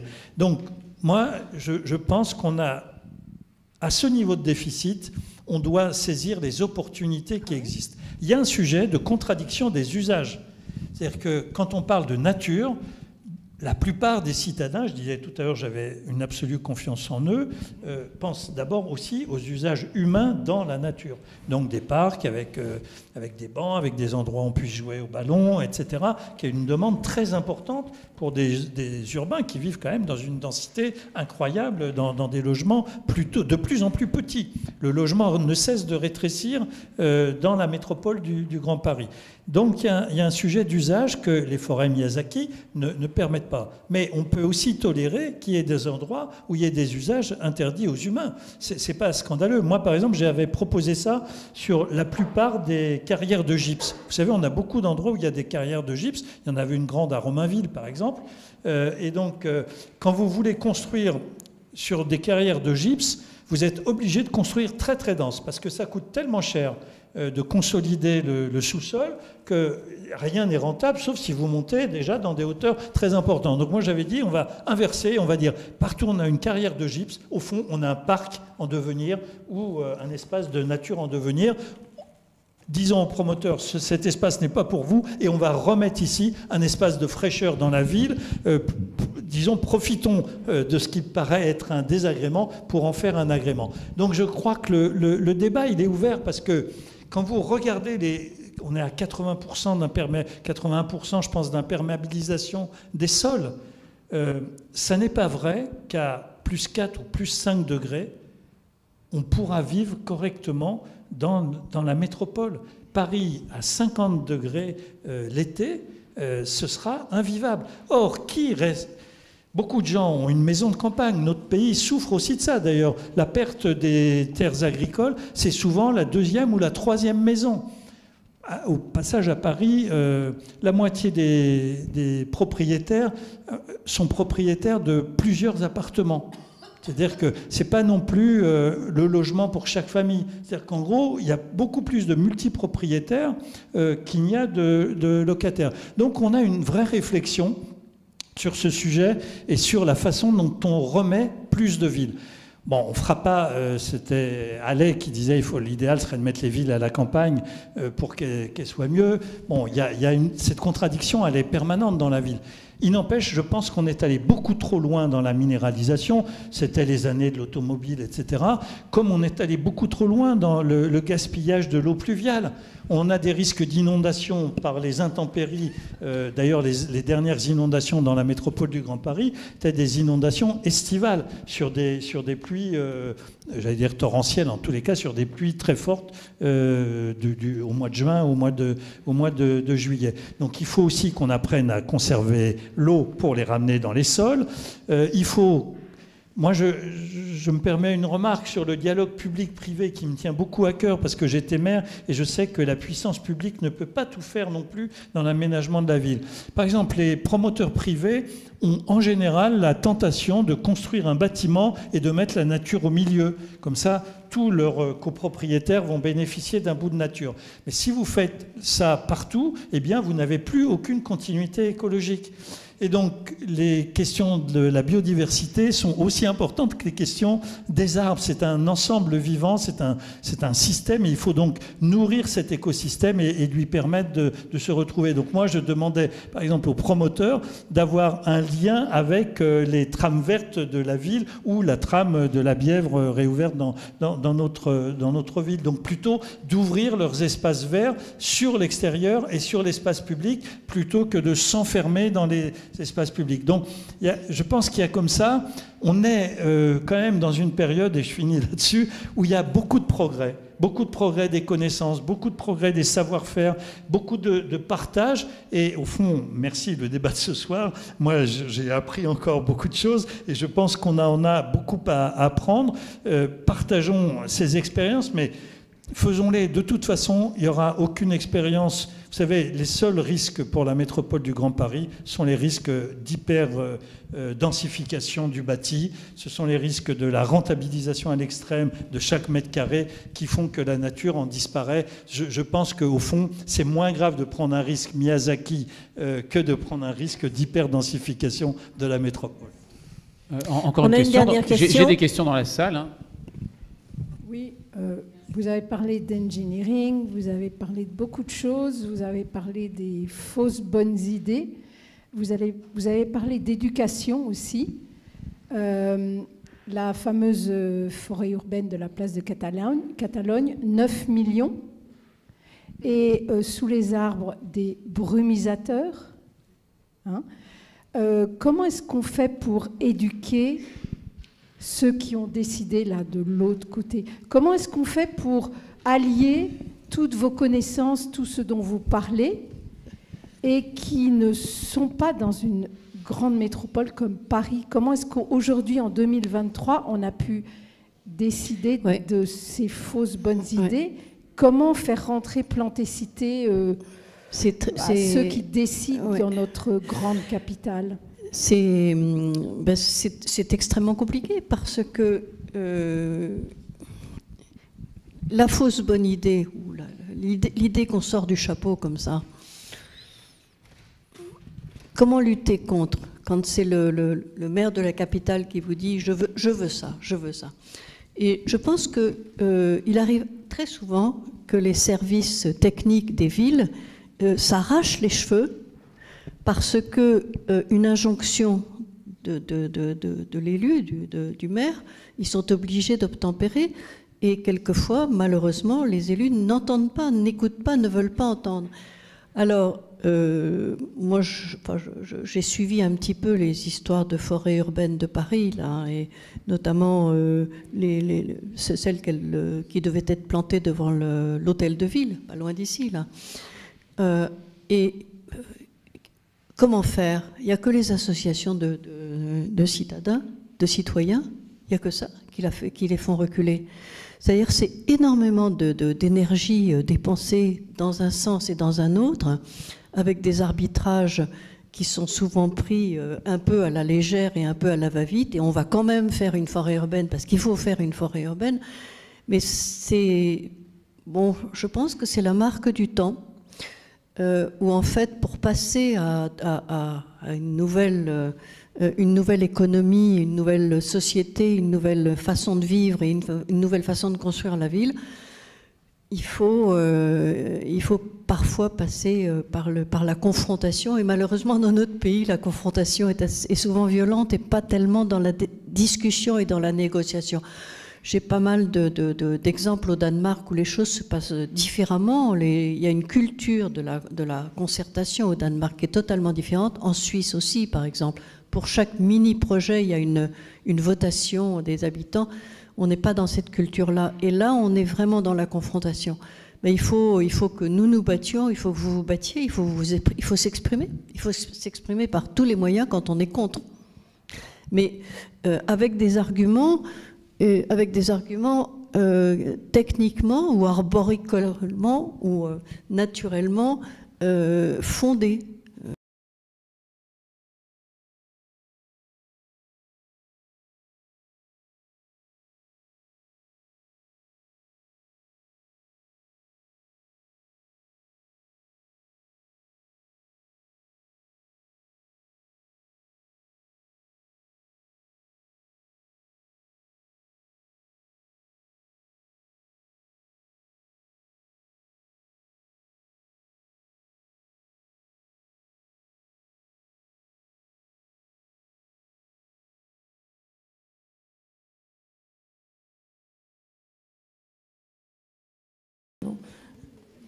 Voilà.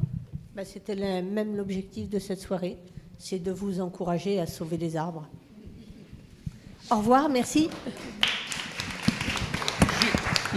Quand même, juste avant de se quitter, vous rappelez que le prochain jeudi de l'écologie, toujours en partenariat et grâce à nos amis de la JJH, ce sera ici même le 18 janvier. C'est ça, le 18 janvier. Et on va parler de quoi? On va parler des sols, les sols, la santé pour les humains.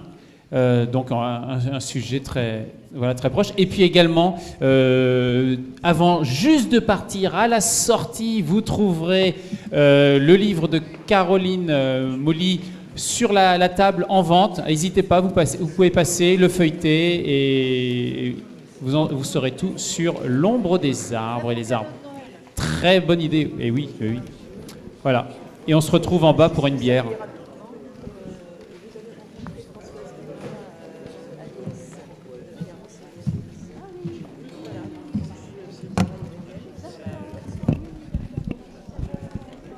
Moi, j'ai pas pu.